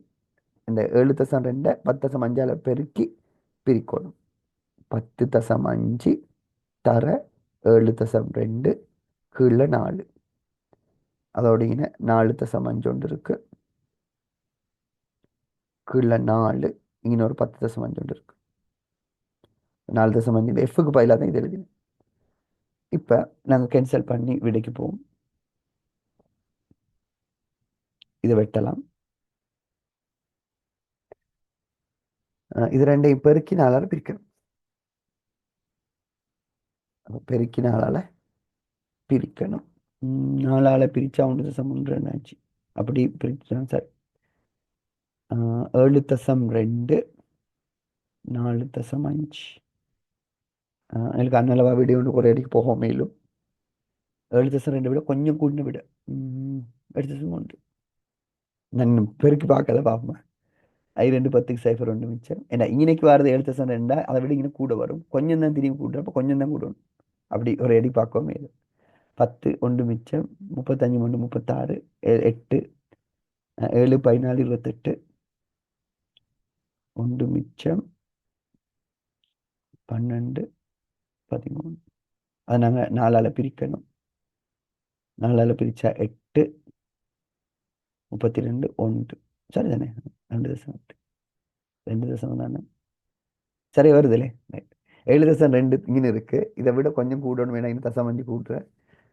அதனால இந்த 4 கிலோகிராம் இதை விட லேசாக இப்படி பார்க்கலாம் இல்லையா. 4 கிலோகிராம் ஆறு முடுக தேவையான விசை 7.2. எங்களுக்கு தேவை இன்னைக்கு வர்றது 4.5 கிலோகிராம் ஆறு முடுக தேவையான விசை. இது லேசி. இது பெருக்கி 4 வச்சு இவ்வளோ கஷ்டப்பட்டு தேவையில்லை. கஷ்டமான ரூட் ஒன்று ஃபஸ்ட்டு சொல்லி தந்தேன் கொம்பனா அந்த. ஆனால் இனி அதை உங்களுக்கு இந்த சமன்பாடு போடுவது எப்படி எஃப் சார்ஃபா என்ற ஒரு ஐடியா எடுக்கலாம். ஆனால் இந்த சமன்பாடு லேசி பாருங்க. 4 கிலோகிராம் ஆறு முடுக தேவையான விசை 7.2. அதே ஆறு முடுகல்ல 4.5க்கு தேவையான விசை. இது ரெண்டையும் நாங்கள் சுருக்கினோம்டா இந்த சுருக்கினா இது டீ வரும். ஒரே அடிக்கு டீ போய் விடைய காணல். அப்போ 8.1 வரும். இது லேசி ரைட். பிக்யூஆர் 15. பிக்யூஆர் புவியீர்ப்பின் கீழ் கிடையுடன் ஒரு கோணத்தில் எறியப்படும் பந்தொன்றின் இயக்கப்பாதை 3 புள்ளிகள் தந்திருக்கேன் ரைட்.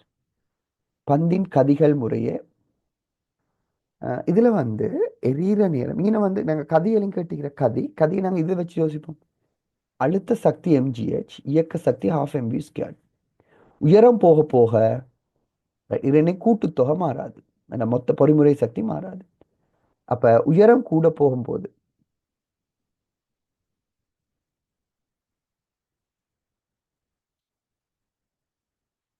உயரம் h கூட கொள்ளை. அப்ப h கூட கொள்ளை கட்டாயம் வேகத்தில் வர்க்கம் குறை. h கூட கொள்ளை வேகத்தில் வர்க்கம் குறை. அப்ப உயரமான இடத்துல கிடைவேகம் மட்டும்தான் இருக்கும். கதி ஆக குறம். இது அதுக்கு அடுத்தது இது அதுக்கு அடுத்தது. அப்ப உயரத்தை பார்த்து எங்களுக்கு இது ஆக கீழே இருக்கிறது கதி கூட சக்தி காப்பு. உயரம் போக போக இயக்க சக்தி குறையும் கதி குறையும். ஆக கூடினது பி, அடுத்தது ஆர், அடுத்தது கியூ. என கேள்வி கதி வேகம்னாலும் அதே பருமன் தான் வரும். திசை வித்தியாசப்படும். ஆகவே ரெண்டாவது விட இந்த விடைக்கு போறதுல பெரிய பிரச்சனை ஒன்று இல்லைன்னு நினைக்கிறேன்.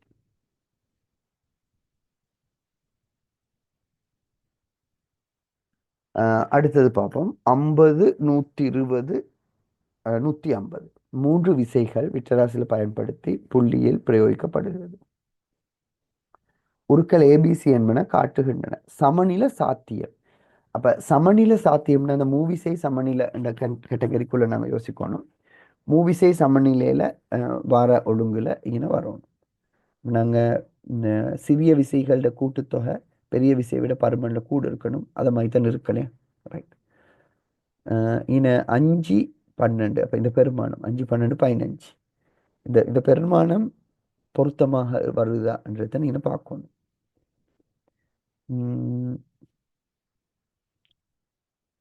இப்ப நான் இப்படி ஒரு இது ஒன்று சொல்றேன். இந்த மாதிரி இடத்துல சமநிலைன்னு சொன்னா 3 விசைகள் வித்தியாசத்தை பயன்படுத்தி சமன் விலையில் விசை சமனாகணும். அப்ப கிடையாக விசை சமநிலையும் வரணும். நிலைக்குத்து விசை சமநிலையும் வரணும். இப்ப பாருங்க இங்க ரெண்டும் சமனான கோணம். அப்ப கிடையாக 120 பிரித்த கூறு பெருசா இருக்கும். இது பெருசு. இது 50 பிரித்த கூறு சிறுசி. இது பெருசு. 120 பெருசு இது சிறுசி. அப்ப கிடை சமநிலை சாத்தியம் இல்லை. கிடை சமநிலை சாத்தியம் இல்லை. அப்ப இது போல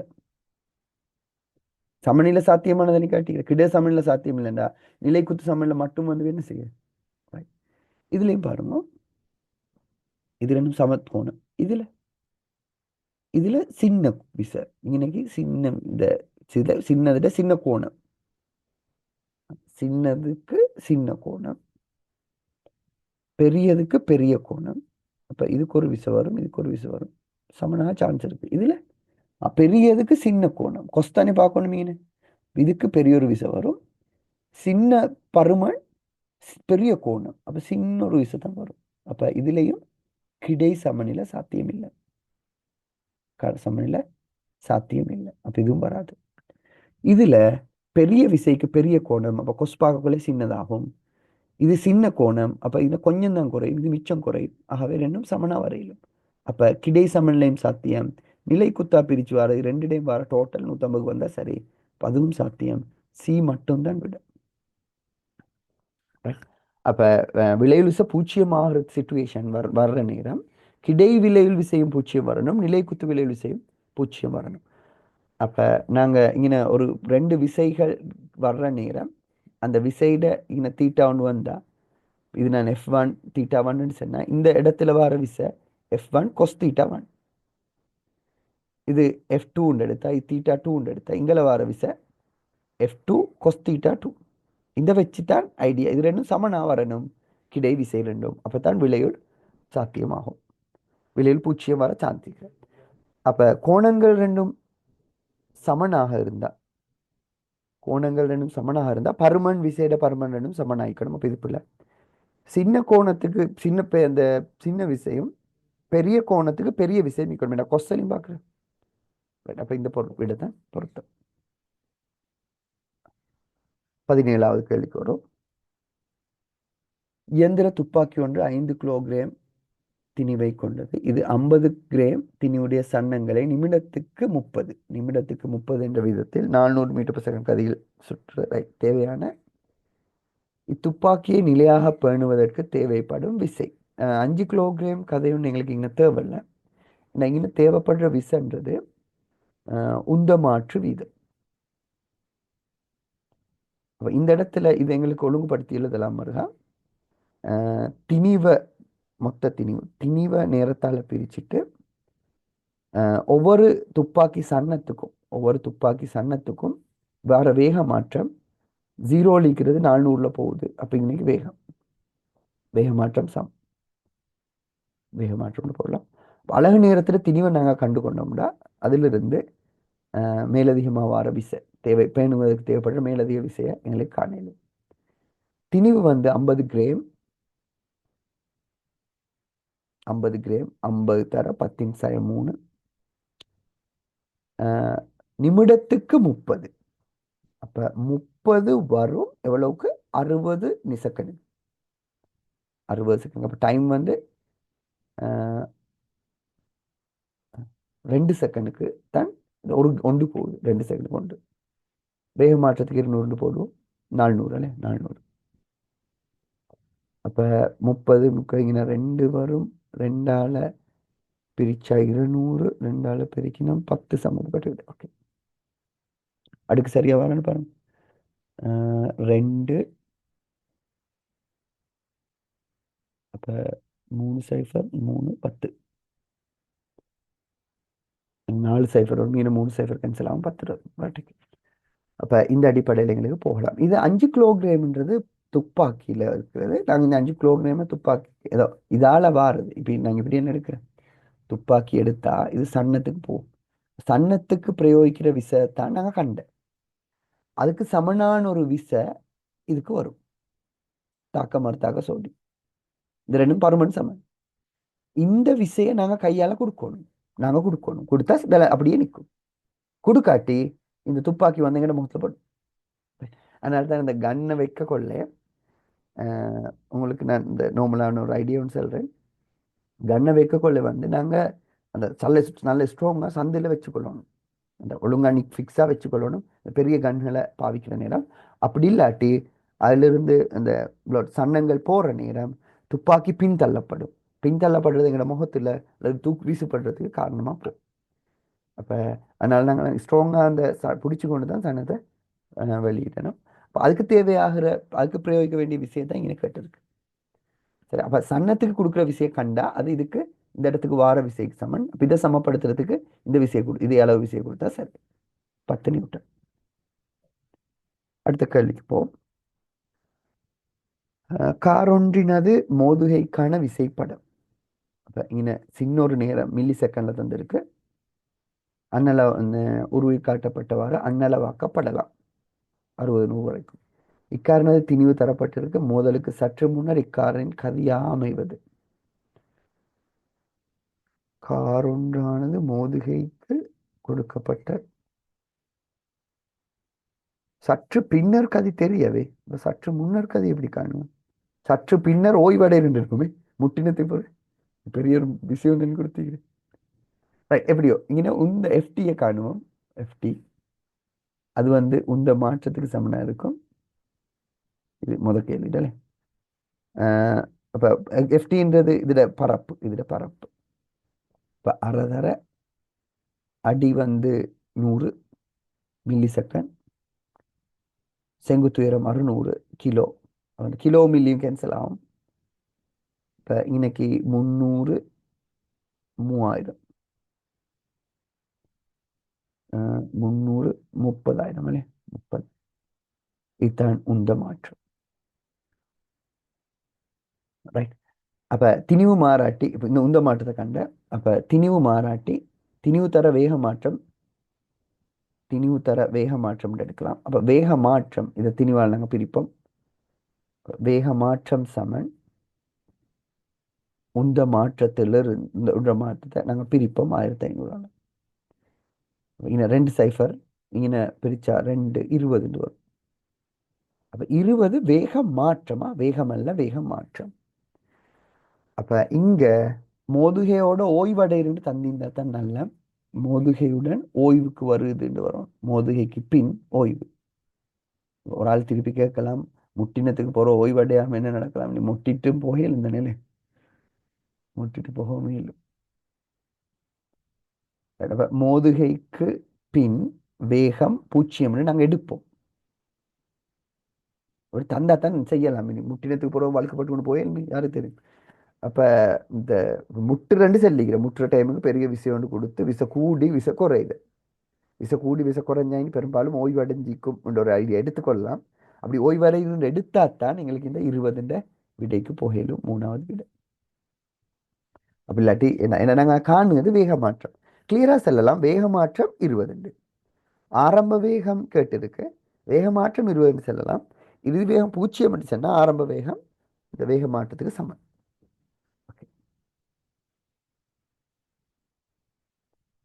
19. பந்து ஒன்று ஒரே நிலைக்குத்துயரத்தை அடையக்கூடிய வகையில் உதையப்படும் 3 உதைப்புகள். ஃபுட்பால் கேட்டிருக்கேன். கிக்ஸ் காட்டப்பட்டிருக்கிறது. உயரம் ஒரே அளவுக்கு போகுது. அப்ப அழுத்த சக்தி ஒரே அளவு. அதிகர் புள்ளியில் இருக்கிற அழுத்த சக்தி ஒரே அளவு. அப்ப அதிகர் புள்ளியில் இருக்கிற அழுத்த சக்தி.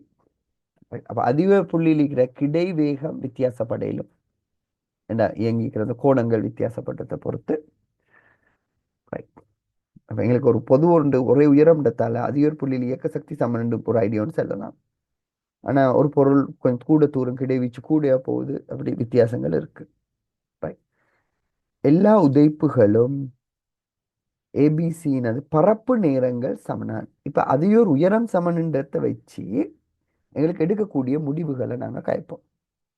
அப்ப வி வர்க்கம் சமன் யூ வர்க்கம் பிளஸ் 2as இந்த சமன்பாட்டை நாங்க நிலைக்குத்தாக பாவிச்சு இறுதி வேகத்துல 0 ஆரம்ப வேகம்ன்றது நிலைக்குத்து வேகம். அதாவது நாங்க நிலைக்குத்தாக இது இந்த இங்கல வார கோணத்தை தீட்டான்னு எடுத்தா மேலுக்கு வார கோணம்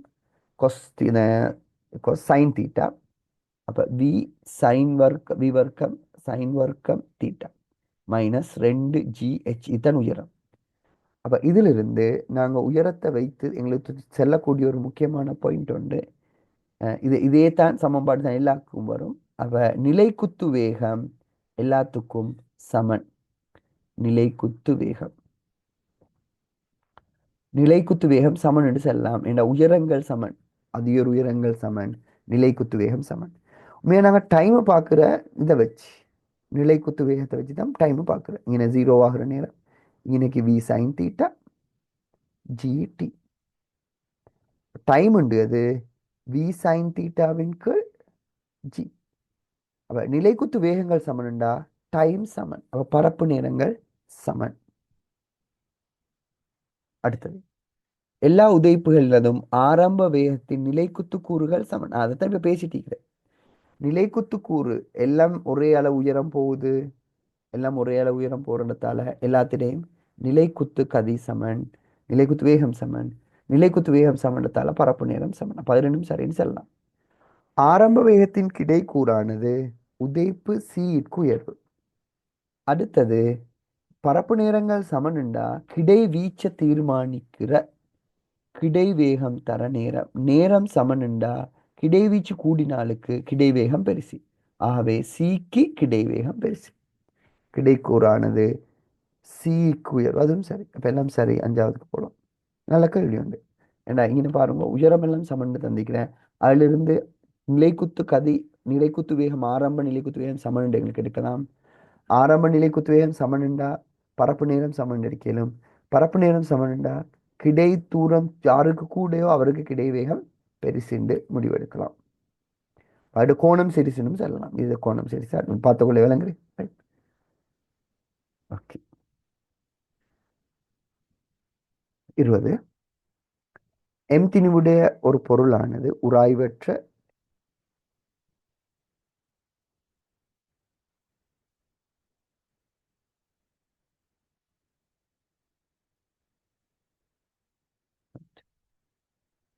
சில டவுட் அதில் அனுப்பு இருக்கு. நான் அந்த இதை முடிக்கிறதோட வேற ஏதாவது ப்ராப்ளம் இருந்தால் அந்த ப்ராப்ளம் வந்து நாங்கள் பார்ப்போம். இல்லை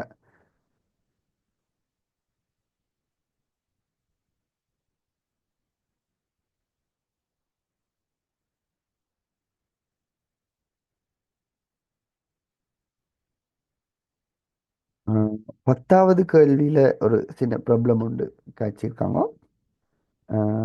ரைட். கொஞ்சம் 10வதுக்கு பேசிட்டு வரோமா?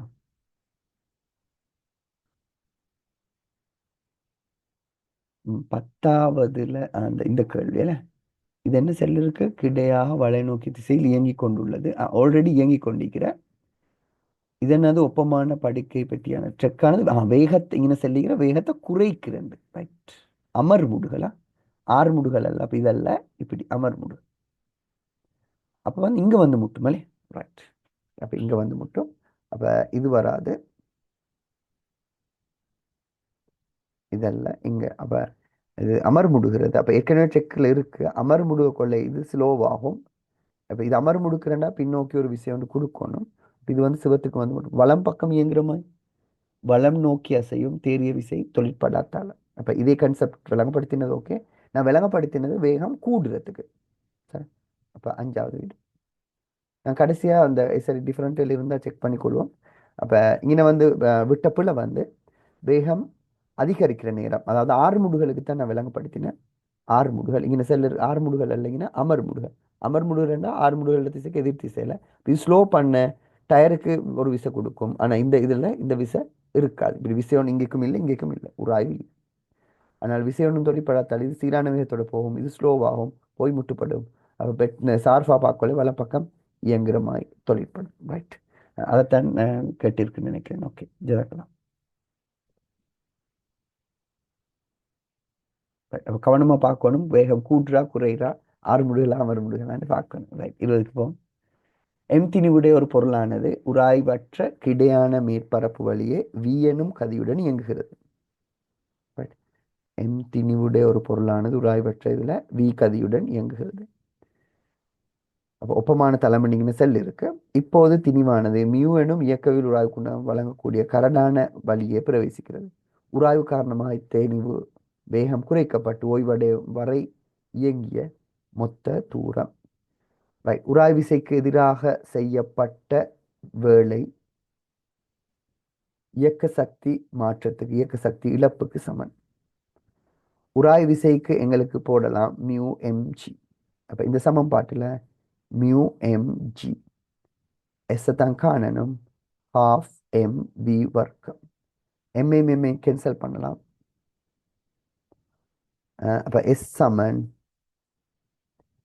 பி வர்க்கம் மியூஜி 2 மியூஜி பி வர்க்கம் 2 மியூஜி. உராய் விசைக்கு எதிராக செய்யப்படும் வேலை இயக்க சக்தி மாற்றத்துக்கு சமன்ற சமன்பாட்டை வச்சு நேரடியாக காணலாம். ஆனால் இன்னும் சில மாணவர்கள் இது இப்படியும் செய்வாங்க.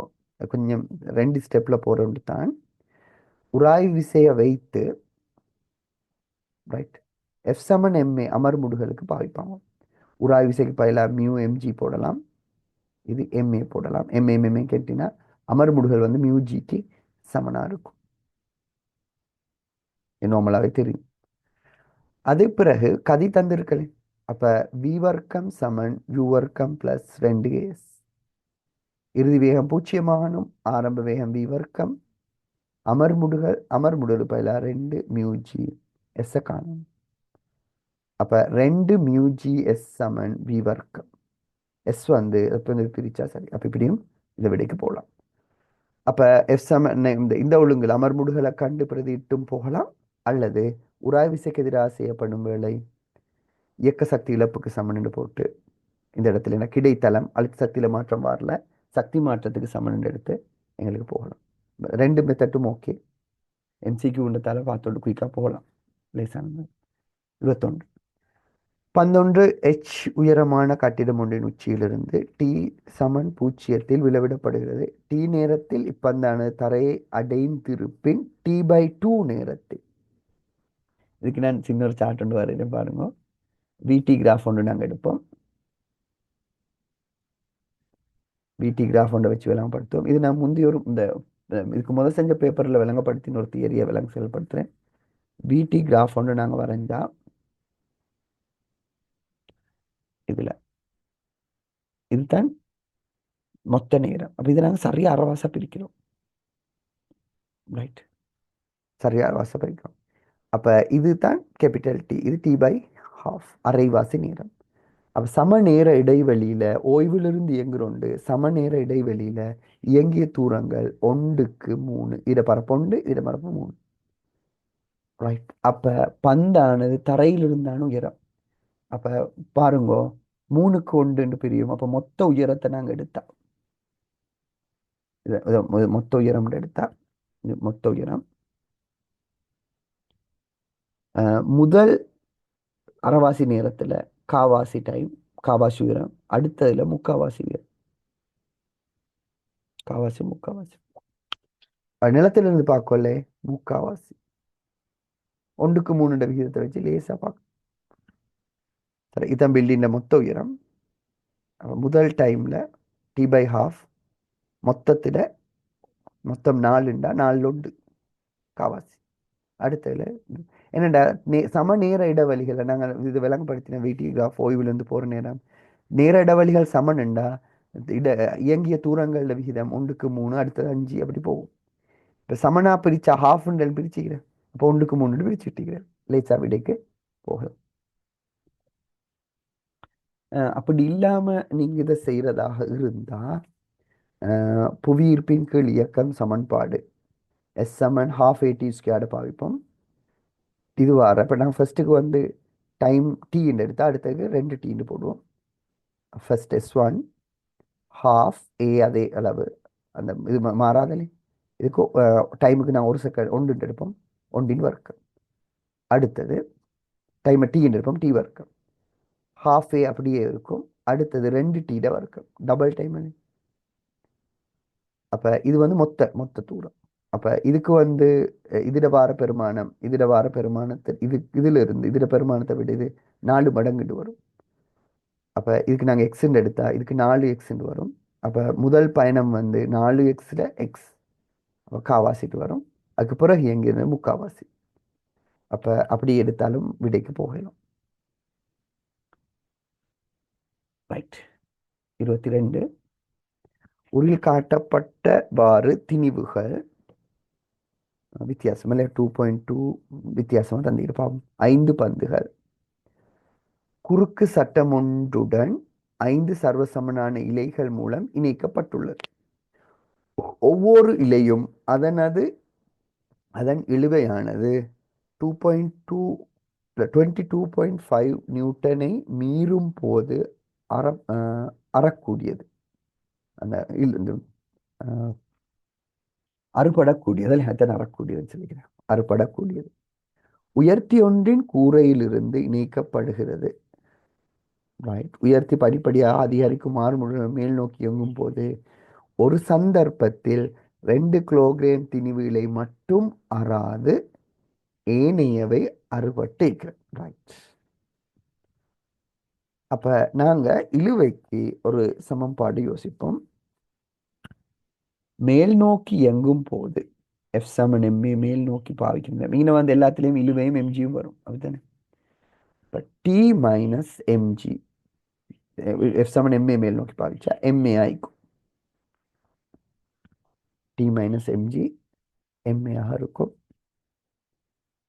அப்ப டி சமன் எம் இங்கே போகல A plus G. Right. M A plus G. இதுல இந்த கேட்டிக்கிற 2 கிலோகிராம் மட்டும் அறாது மற்றதெல்லாம் அறுபட்டிக்குது. அப்ப நாங்க ஃபர்ஸ்ட் காணுவோம் 2 கிலோகிராம் அறுபடுகிறதுக்கு எவ்வளவு இழுவை தேவை. அப்ப அந்த டைம்ல வார ஆர்முடுகளை விட எல்லாத்துக்குமே எங்களுக்கு இழுவை தெரிஞ்சுக்கிற 22.5 மேக்சிமம். அப்ப 2 கிலோகிராம் அறுபடு வரத்துக்கு மட்டுமட்டான அறுபட தேவையான ஆர்முடுகளை நாங்கள் ஃபர்ஸ்டே கணிப்போம். இன்னைக்கு 20க்கு தந்திருக்கு 2.22.5. 2 கிலோகிராம் இடத்தால 2 ஆர்முடுகள் எங்களுக்கு காணலாம். பிரக்கெட்டை நீக்காமலே செஞ்சிருக்கலாம்னு நினைக்கிறேன். 2a 20. அப்போ இதை நீங்கள் நாங்கள் கழிச்சோம்ல, 20 கழிச்சா 2.5. அப்போ 2a சமன் 2.5, a சமன் 1.25. அப்போ 1.25 ஆர்முடுகளுக்கு போனால் எல்லாமே அறுபடும். அதை விட தாண்டினா எல்லாமே அறுபடும். 2 கிலோகிராமும் அறுபடும்.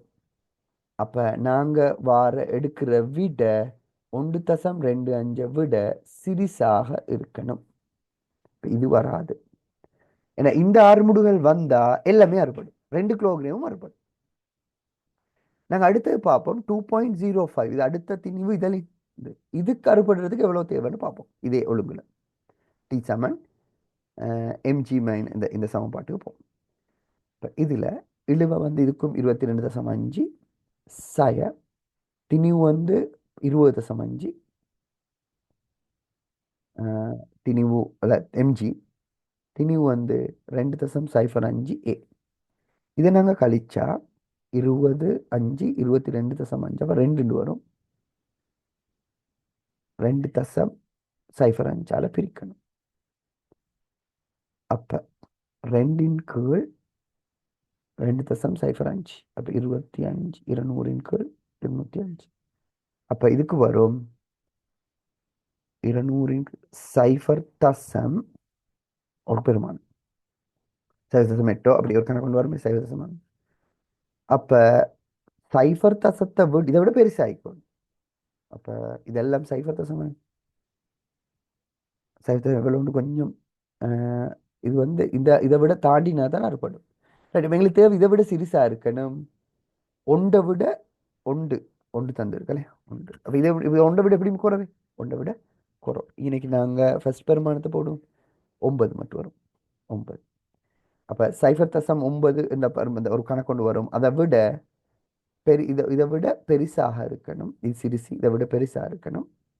ஆறுமுடுகள் அடுத்து 1.25 விட சிறுசாக இருக்கு. இதுக்கு ரெண்டுக்கும் இடப்பட்ட விடைகள் ஏதாவது இருக்கான்னு பார்த்தா சரி. ஏன்னா தசமட்டில் போனால் இது 9 தசமட்டில் போனால் இது ரெண்டுமே அறுபடாது. இது மேக்சிமம் இழுவைக்கு வராது. ரைட். மற்றதுகள் சில நேரம் விலையிலும் மற்றகளை நான் கால்குலேட் பண்ணி பார்க்கல. அப்போ இந்த 2 கிலோகிராம் அறுபடுன்னா 1.25க்கு போகணும். அதை விட குறைஞ்ச விடைக்கணும். அப்போ அது குறைஞ்ச விட 4 இருக்கு. அப்போ இது இந்த 0.4 0.5 அதுகளில் 2 கிலோகிராம் தவிர மற்றதுகளும் அறுபடாமல் இருக்கும். அப்போ 0.9 விட பெருசாக இருக்கணும். 0.9 ஒரு கணக்கு கொண்டு வரும். இன்னும் 1.25 விட சிறுசாக இருக்கணும். அப்படி இருக்கிற விட 1 மீட்டர் per செகண்ட், செகண்ட் -2. இந்த ஆறுமுடுகளில் அந்த மேல் நோக்கி இயங்குகிற நேரம் இது 4க்கும் இழுவை 22.5 விட கூடும். கூடக்குள்ள அறுபடும். அப்ப இது கொஞ்சம் அறுபடும். இது மட்டும் அறுபடாமிக்கும். ஏன்னா இதுக்கு இன்னும் இழுவ 22.5 வரல. ஏன்னா இது சின்ன திணி வேலை. இன்னும் 3 கேள்விகளே. 23, 24, 25. டைமிங் பிரச்சனை ஒன்று இல்லைன்னு நினைக்கிறேன். இந்த ஒரு கேள்விக்கும் ஒரு 5 நிமிஷம் விளங்கப்படுத்தினாலும் முடிச்சு கொள்ளலாம். ஓகே. விட ஏதாவது வேற கட்டு இருக்காண்டு?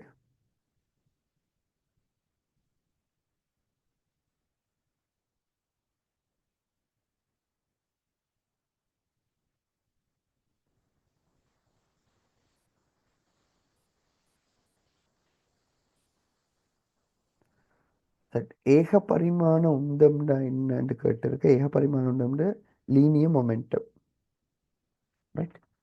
லீனியர் தான் கேட்டிங்க. ஏக பரிமாண உந்தம்ட நேர்கோட்டு உந்தம். நார்மலா உந்தம் நாங்கள் படிச்ச உந்தம்.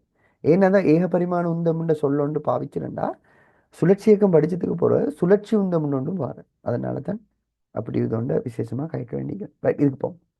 23.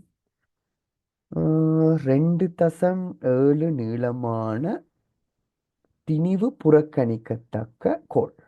அதோட மொத்த நீளம் 2.5. அப்ப இங்கே 1.5 நீளம்ண்டா அங்கே ஒரு தசம் 5 அப்போ 12. 1.2 இங்கே இருக்குமலே. 1.2. ஓகே. பி முனையானது சுவருடன் பிணைக்கப்பட்டுள்ளது. பிணைப்புண்டா விருப்பமான திசையில விசை வரும். எங்கேக்கும் விசை வரையிலும் தேவைப்படும் அது. அடுத்தது மறுமுனை கியூவிலிருந்து 50 நியூட்டன் திணிவானது தொங்க விடப்பட்டுள்ளது. அங்கின 50 கிலோகிராம். இக்கோளை சமநிலைப்படுத்துவதற்காக பியிலிருந்து 2.5 மீட்டர் தூரத்தில் உள்ள புள்ளி ஆர். எங்க 2.5 சாரி 1.5 மீட்டர் தூரத்தில் உள்ள புள்ளி ஆறுடன் லேசான கயிறு ஒன்று கட்டப்பட்டுள்ளது. பியிலிருந்து 1.5 இது செல்லிக்கிற தரவுகள் அல்ல. ரைட். ஓகே. 6 இடத்துல இன்னொரு கயிறு கட்டப்பட்டிருக்கிறது செல்லிக்கிற பிணையல் பியில் தாக்கும் விசை. ரைட். இப்ப இந்த கோள் சமநிலையில் இருக்கணும். கோள்ல தாக்குற விசைகளை நாங்கள் கவனம் எடுப்போம். ரைட். கோள்ல தாக்குற விசைகள். கோள் லேசானது அதனால கொஞ்சம் இலகுபடுத்திக்கிற ஒன்று இந்த விசை.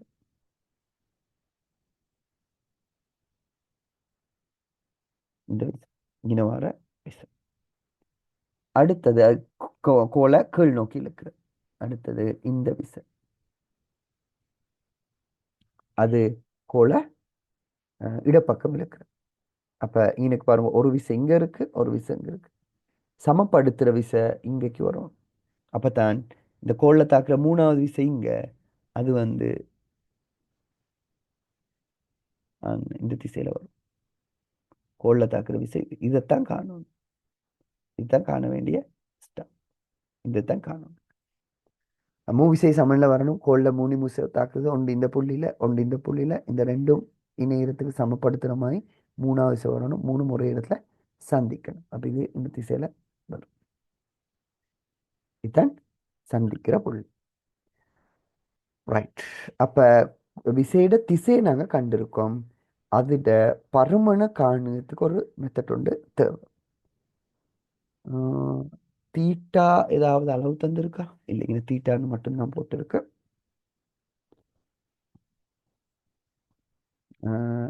இத கிடையா விசைகள் ஏதாவது ஒன்று பருமனா நிலை குத்து விசை. அப்ப இதுல மொத்தமா இந்த கோணம் நிலை குத்தாக பிரித்த கூறு எம்ஜிக்கு சமனாகணும். 50 நியூட்டனுக்கு சமனாகணும். அப்ப 500 விட பெரிய விசை ஒன்று வரணும். ஏன்னா இதுல இப்ப இங்க இந்த 2 விசை தான் நீங்க இதுதான் காணணும். நாங்க காணுவது நாங்கள் இதுக்கு எக்ஸ்டெண்ட் எடுத்தா இன்னொரு கோணம் வருது. இங்கனுக்கு ஒரு கோணம் வருது. இது கிடையாக பிரித்தது இழுவையை கொடுக்கும். நிலை குத்தா பிரித்தது எம்ஜியை சமப்படுத்தும். இது எங்களுக்கு 500ன்னு தெரியும். இதை பிரித்த கூறு. ரைட். இதை நாங்கள் தீட்டாண்டு எடுத்தா தீட்டா இல்லைங்க அல்ஃபாண்டு எடுப்போமே வேற எக்ஸ் கொஸ் அல்ஃபா தான் 500. அப்போ இது ஒரு பெருமானம் ஒன்று வாரன்றதால பின்னம் ஒன்று வாரன்றதால கட்டாயம் 500 விட கூட. அப்போ இது ரெண்டும் வராது. அதை விட கூட 3, 4, 5 தான் வரும். ரைட். அப்போ நாங்கள் இப்போ ஏதாவது ஒரு ஒழுங்குல இந்த கோணத்தை காணக்கூடிய கொஸ்பெருமானத்தை காணக்கூடிய ஒரு ஒழுங்குக்கு போகணும். ரைட். இங்கின தீட்டா இங்கின 12 வேற ஏதாவது மொத்த நீளம் தந்து மொத்த நீளம் சரி 1.5 நாங்கள் தந்திருக்கு இங்கே தந்தீங்க. ரைட், இதுதான் பாயிண்ட். இதை கண்டுபடலை நான், கேள்வியில ஒன்றும் இல்லை. இது இருக்குது, இதுதான் பாயிண்ட். இது 1.5, இது 9. ரைட். இது 1.5 9 இந்த கோணத்தை எங்களுக்கு கண்டுகொள்ளலாம். இந்த கோணத்தை அது கண்டுகொள்ளலாம். அடுத்தது இந்த நீளத்தை நாங்கள் கண்டுகொண்டா இதுக்கு சமன்பாடு போடுவோம். ரைட். நாங்கள் இப்போ இந்த நீளம் சரி, இந்த நீளம் சரி, இந்த நீளம், அப்போ இந்த துண்டுக்கு ரைட் இந்த துண்டை பார்ப்போம். பைத்தகரஸ் தொடர்பு இது 1.5 இது 9, அப்போ 1.2 வரும். இது பைத்தகரஸ் தொடர்புல இந்த முக்கோணத்தை கருதினா அதுக்கு இன்னொரு கலர் பாதிப்புமே இல்லாட்டி ரைட். இந்த முக்கோணத்தை நாங்கள் கருதுவோம் ஃபர்ஸ்ட்டுக்கு. ரைட். இந்த முக்கோணம் இது 0.9, இது 1.5, அப்போ இது 3 5, அப்போ 4 வந்து 1.2, அப்போ இந்த தூரம் 1.2. இன்னொரு கலர் பாதிப்பு அடுத்த துண்டுக்கு இல்லாட்டி குழம்பும். ரைட். அடுத்தது இந்த முக்கோணி இது 1.5, இது 1.2. இதுமே விகித சமத்தேற்றத்தில் இந்த முக்கோணி இன்னைக்கு வாரத்தில் இன்னைக்கு வாரது விகித சமம் ஒரே கோணம் செங்கோண முக்கோணம் விகித சமத்தேற்றத்தில் எங்கே செல்லலாம் 1.5 1.2 மாறுது. 1.2. அப்ப இந்த நீளங்களோட விகிதம் 1.2 இங்கே கேட்கிற நீளம். நான் சரி எஸ்ன்னு போடி இந்த நீளத்துக்கு சமம். அப்போ எங்களுக்கு அப்படி ஒரு தொடர்புக்கு போகலாம். அப்போ எஸ் வந்து இது 0.3 பிரித்தா 5 4 5 4, அப்போ எஸ்ன்றது 4/5 தர 1.2, அப்போ 8 4.8 5ஆல் பிரிக்கணும். 4.5 2ஆல் பிரிக்கணும், 2ஆல் பிரிக்கணும் 9.6 மாதிரி வரும். 0.96. அப்போ இந்த நீளம் 0.96. இப்போ நாங்கள் புதுசாக ஒரு இதை யோசிப்போம். புதுசாக ஒன்று யோசிப்போம். அதை நாங்கள் சிவப்பில் வரையுமா ரைட். இந்த முக்கோணத்தை இதை யோசிப்போம். இந்த மொத்த முக்கோணம் அதுதான் எங்களுக்கு தேவையான முக்கோணம். எங்களுக்கு தேவையான முக்கோணம் அதுதான். அதுல இந்த இடம் 0.4 தந்திக்கிறேன். இங்கே வந்து இந்த 2 பெருமானங்கள் நான் கண்டேன் 1.2. அப்போ 1.2 9.6 0.96 கூட்டினா வார நீளம் 11 மிச்சம் 2.16. இந்த நீளம் வா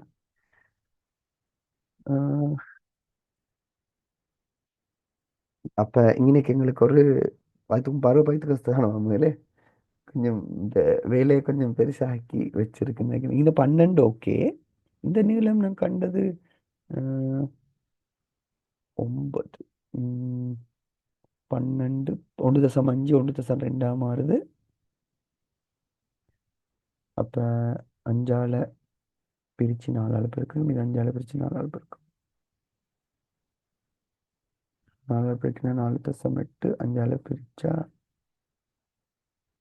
9 சரின்னு நினைக்கிறேன். அப்போ அதுதான் இந்த நீளம் 12 கூட்டினா சரி. இந்த நீளம் சரின்னு நினைக்கிறேன்.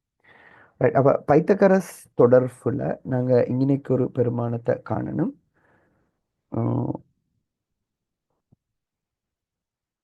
இதில் கல்குலேஷன் தான் எங்களுக்கு ஒரு கொஞ்சம் சிக்கலாக்கி வச்சிருக்கு.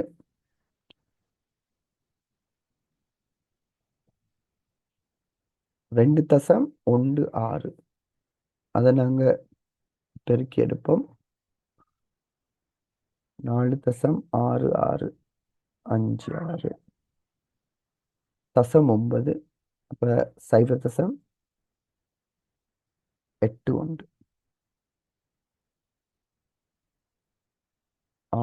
5 6 7 வரும் 7 14க்கு 4 ஒன்று மிச்சம் 5.4756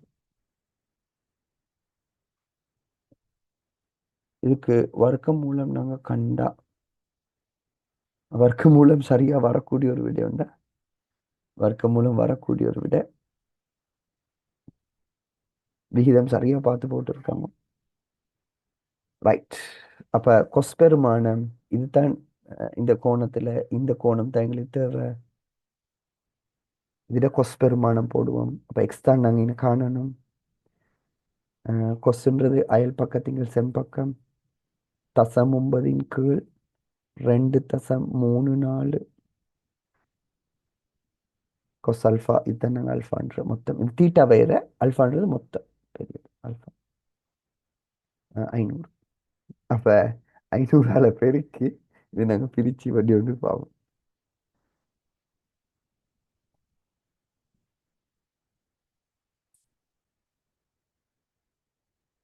2.34 நாங்க பெருக்குவோம்.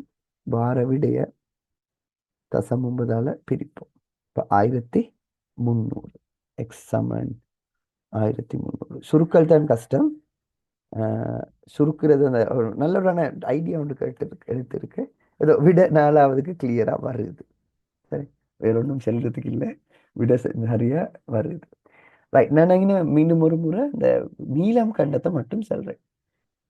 ரைட். இங்கே இப்போ எங்களுக்கு பிரச்சனை ஒன்று இல்லை. இந்த விசை கிளியர் இல்லை. இந்த கோணம் காணணும், அவ்வளோதான் எங்களை பிரச்சனை. இந்த கோணத்தில் கொஸ்பெருமானம் காணணும். இதை நிலைக்குத்தா பிரித்த கூறு எக்ஸ் கொஸ் அல்ஃபா 500. இந்த விசைப்பாடத்தில் பிரச்சனை ஒன்று இல்லைன்னு நினைக்கிறேன். இந்த கோணத்தை காண்றது தான் வேணும். இங்கே 1.5 இங்கே தசம் 9 சந்திக்கிறா. அதனால இதை 1.2 காணலாம். இது தசம் 1.2. ஆகவே இது இயல் சொத்த முக்கோணின்னு சொல்லி இந்த நீளத்தை காணலாம். கண்டா இந்த மொத்த நீளம் 2.16 வரும். மொத்த நீளம் இந்த நீளம் தசம் 9 டிகிரி. அப்போ பைத்தகரஸ் தொடர்பின் படி இந்த நீளத்தை காணலாம். அதிலிருந்து கொஸ் அல்ஃபாவை காணலாம். கொஸ் அல்ஃபா கண்டுபிடிக்கிட்டா சரி. அப்போ இங்கே வந்து அந்த இந்த இந்த முக்கோணம் 3 முக்கோணங்க வச்சு தடமாறி இருக்கு. அந்த 3 முக்கோணம் நல்லா இன்ட்ரெஸ்டிங். இது ஒன்று, இது இன்னொன்று, அடுத்த முக்கோணம் இப்படி. இந்த 3 முக்கோணத்தை வச்சு குழப்பி இருக்கு. அப்ப முக்கோணத்துல நீளம் பார்க்குற விடயம் தான் இங்கே கேள்வியா மேல கேட்டுக்கிற பிசிக்ஸை விட. பிசிக்ஸ் பார்ட் என்னன்னா இருப்பேன் இங்கே நிற்கிறது தான் பிசிக்ஸ் பார்ட். ஓகே, அடுத்ததுக்கு போறேன். டைப் கொஞ்சம் எடுத்ததுக்கு விளங்கப்படுத்துறதுக்கு ஏபிசி என்பன தரையில் நிலைப்படுத்தப்பட்ட ஒப்பமானன்னு சொல்லிக்கிறேன். ஏபிஏசி டைம் 0ல விடப்படுது. பிக்யூ என்பன ஓய்விலிருந்து விடுவிக்கப்படுது. நேரங்கள் இப்படி நேரடியாக விட்டா புவியீர்ப்பின் கீழ் ஆர் முடியும். ஆக குயிக்காக வந்து சேரும். அப்போ தளம் கோணம் பெருசா இருக்கிறது குயிக்கா வந்து சேரும். அப்போ டிபி டிபி கியூ ஆகும்னு சொல்லிக்கிறேன். டி கியூன்றத டைம் சிறுசி. ஏன்னா டிபி ஸ்லோவாக வர இங்கே இன்னும் இன்னும் ஸ்லோவாகும். டிபி டைம் கூட ஆகும். அவற்றின் ஆறுமுடுகல்கள் ஏபி. ஆறுமுடுகள் இதுக்கு புவியீர்ப்பின் காரணம் ஆறுமுடுகள். அப்போ ஆறுமுடுகள் வந்து ஜி சைன் தீட்டா இந்த இந்த இந்த பெருமானத்துலேயும் செல்றேன்டா. அப்போ சாய்வு கூடினத்தில் ஆறுமுடுகள் கூட. இப்போ கியூவுக்கும் பிக்கும் எடுத்தா கியூவுக்கு ஆறுமுடுகள் கூட. ரைட். கதிகள் சமன். கதிகள் சமன் என்னென்னா அழுத்த சக்தி இயக்க சக்தி. உராய்வு இல்லை, உராய்வு விசைக்கு எதிராக வேலை செய்ய தேவையில்லை. அப்போ கதிகள் சமன் அது மட்டும்தான். இது பிள்ளை, இதுவும் பிள்ளை. இதுக்கு வரணும் ஏ எடுத்தா கியூவுக்கு பெருசுண்டு வரணும். பிஏ எடுத்தா டைமுக்கு பெருசு, இந்த பிக்கு பெருசுண்டு வரும். இப்படி வரும் பெருசு. அப்போ இது ஒபியஸான கேள்வி. அந்த சாய்வு கூடண்டா குயிக்காக வந்து சேரும் இல்லையா? வலிக்கு பார்த்தா விளங்கும். சாய் தளத்தில் நாங்கள் அந்த விளையாட்டு இது கேள்விக்கிறேன். சாய் தான் சாய்வு சிரிசா இருந்தால் மெதுவாக தான் ஆரம்பிடுவோம். 6 சிரிசா இருக்கும். இது குயிக்காக ஆரம்பிடுவோம். சாய் தளம் இல்லாமல் ஒரே அடி பாஞ்சா காலோடு அந்த மாதிரி 6 கூட இருக்கும். கவனமாக போகணும். கடைசி கேள்விக்கு வரேன். ஒவ்வொன்றும் 1 கிலோகிராம் 4 கிலோகிராம் திணிவுகளை கொண்ட குச்சிகள் ஒப்பமான மேற்பரப்பு வழியே உருவில் காட்டப்பட்டவாறு இயங்கி இது 4 இது 5 வேகங்களுடன் இயங்குகிறது. 4 கிலோகிராம் திணிவு குற்றியுடன் லேசான விற்றுருள் ஒன்று இணைக்கப்பட்டிருக்கிற குற்றியானது நோக்கி இருக்குமாறு இணைக்க வச்சிருக்கல, இதுதான் விற்றுருள். விற்றுருளோட வில்மாறுதி தந்திருக்கு கே, வில்மார்ட பெருமானம் தந்திருக்கு சமனாகும். நெருக்கலை கேட்டிருக்கு. மோதுகையின் பின்னரிச்சுருள் அடையக்கூடிய அதி உயர் நெருக்கல், இந்த பாயிண்ட்டை கவனம் எடுத்துக்கோங்க. இந்த அளவு நெருக்கல் கட்டாயம் வர முடியல, மேக்சிமம் எவ்வளோ வரையிலும். அப்போ நாங்கள் விளங்கி கொள்ளுங்க ரெண்டு பொருள் மோதுகைகள், இது ஒரு முக்கியமான பாயிண்ட் உண்டு. தியரியில் நோட் ஒன்றா நீங்கள் எழுதி கொண்டாலும் பரவாயில்ல. மோதுகையின் போது ரைட் இங்கே உந்த காப்பு உந்தம் காப்படையணும் என்ற ஒப்பமான தளம். உந்தம் காப்படையும் போது, உந்தம் காப்படையுமாறு, மோதுகையின் போது உந்தம் காப்படை மரம், உந்தம் காப்படையோ 3, உந்தம் காப்படையுமாறு உயர் சக்தி இழப்பு, உயர் இயக்க சக்தி இழப்பு பொருள்கள் இணையும் போது உருவாகும். பொருள்கள் இணையும் போது உருவாகும்.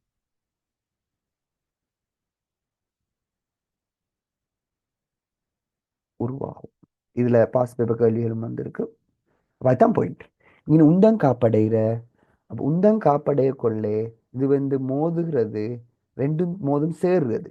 மூழ்தன்மையற்ற மோதுகை ரெண்டு ஒன்றோடு சேருகிற நேரம் தான் ஆக கூடின இயக்க சக்தி இழப்பு வரும். அப்ப இணைஞ்சத்துக்கு பிறகு நாங்க காணலாம், இதுல இன்னும் கீழுக்கு இடம் இருக்கிறதால நான் பாவிக்கிறேன். அப்ப எங்களுக்கு ஆரம்ப இயக்க சக்தியை காணலும் ஹாஃப் எம் கொண்டு வேகத்துக்கு 10 வர்க்கம் பிளஸ் ஹாஃப் 4 5 வர்க்கம் ஆரம்ப இயக்க சக்தி. இங்கே 100 50 வரும், 5 25 100 50 வரும். ஆகவே 100 ஜூல், இது 50 ஜூல், 50 ஜூல் 100 ஜூல் ஆரம்ப இயக்க சக்தி. உந்த காப்பு தத்துவத்தை பாய்ப்போம். ஏன்னா உந்தம் காப்படை உண்மை. ஆரம்ப உந்தம் 1 தர 10 ஒரே திசையில, 4 தர 5 ஒரே திசையில. அதுக்கு பிறகு ரெண்டும் சேர்ந்து இயங்குறேன்னு இருக்கணும். 1 + 4 சேர்ந்து இயங்கும் போது 5 வி. அப்ப இங்கே 10 5 4 20 30 5 வி. வி 6 மீட்டர்/செகண்ட். அப்ப இறுதி இயக்க சக்தியை காணுவோம். ஹாஃப் ரெண்டும் சேர்ந்து இயங்குற திணிவு 5, 6 வர்க்கம் 6 36 18, அப்ப 90 ஜூல். சரியா? 36 5ஆல பெருக்கி 2ஆல பிரிக்கணும், 18 18 5ஆல பிரிச்சுன்னா 90 ஜூல். அப்ப இப்ப ஆரம்ப இயக்க சக்தி 100 ஜூல், இறுதி இயக்க சக்தி 90 ஜூல்.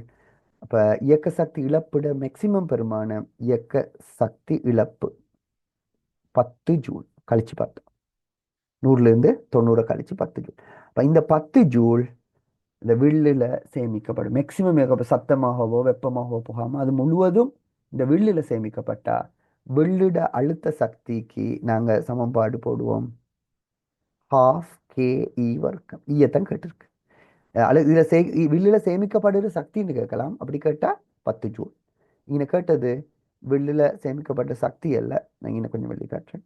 வில்லில் சேமிக்கப்பட்ட சக்தியை கேட்கல, அது சுருக்கத்தை கேட்டிருக்கு. அப்போ இங்கே சேமிக்கப்பட்ட சக்தி 10 ஹாஃப் கேக்கு பெருமானம் உண்டு தந்திருக்கவங்க 12,880 1280 இ வர்க்கம். அப்ப இ வர்க்கம் சமன் 20/1280. சைஃபர் வெட்டலாம். 1/2ஆல பிரிச்சா 6 4 64. வர்க்க மூலம் எடுத்தா 1/8. 1/8ன்றது 0.125. முதலாவது விட. இதுக்கு எங்களுக்கு எழுதலாம் 0.125. ரைட். என்னத்த எஸ்ஐ அலகுல மீட்டர். மீட்டர். ஆனா கேள்வி பாருங்க, அதுலேயும் அவ்வளோ செஞ்சதுக்கு அப்புறம் அதுக்கு பிறகு குழப்பிக்கிறேன்னு. அது நாங்கள் சென்டிமீட்டரில் கேட்டிருக்கு, இது வராது சென்டிமீட்டரில். அவ்வளோ கஷ்டப்பட்டு செஞ்செடுத்து இந்த ஒன்று ரெண்டு அஞ்ச கண்டத்துக்கு பிறகு அது எஸ்ஐ அலகுல தானே வரும். நாங்கள் நார்மலாக செஞ்சா இங்கே கேட்டுக்கிற விட சென்டிமீட்டரில் நாங்கள் 100ஆல் பெருக்கணும். 12.5 அஞ்சாவது விட. ரைட். ஓகே, நாங்கள் 25 கேள்வியும் பார்த்தோம். விடைகளை மார்க் பண்ணியிருக்கோம். ஸ்கீமோட சரி பிரச்சனை ஆகிறான்னு தெரியா. ஸ்கீமை நாங்கள் செக் பண்ணுவோம். நான் இதில் போட்டு விட்டேன். உங்களுக்கு இவங்களுடைய ஸ்கீம் ஒன்று இருந்தேன், அதை நான் இதுலேயும் கொஞ்சம் காட்டுறேன். ஷேர்டில் கொஞ்சம்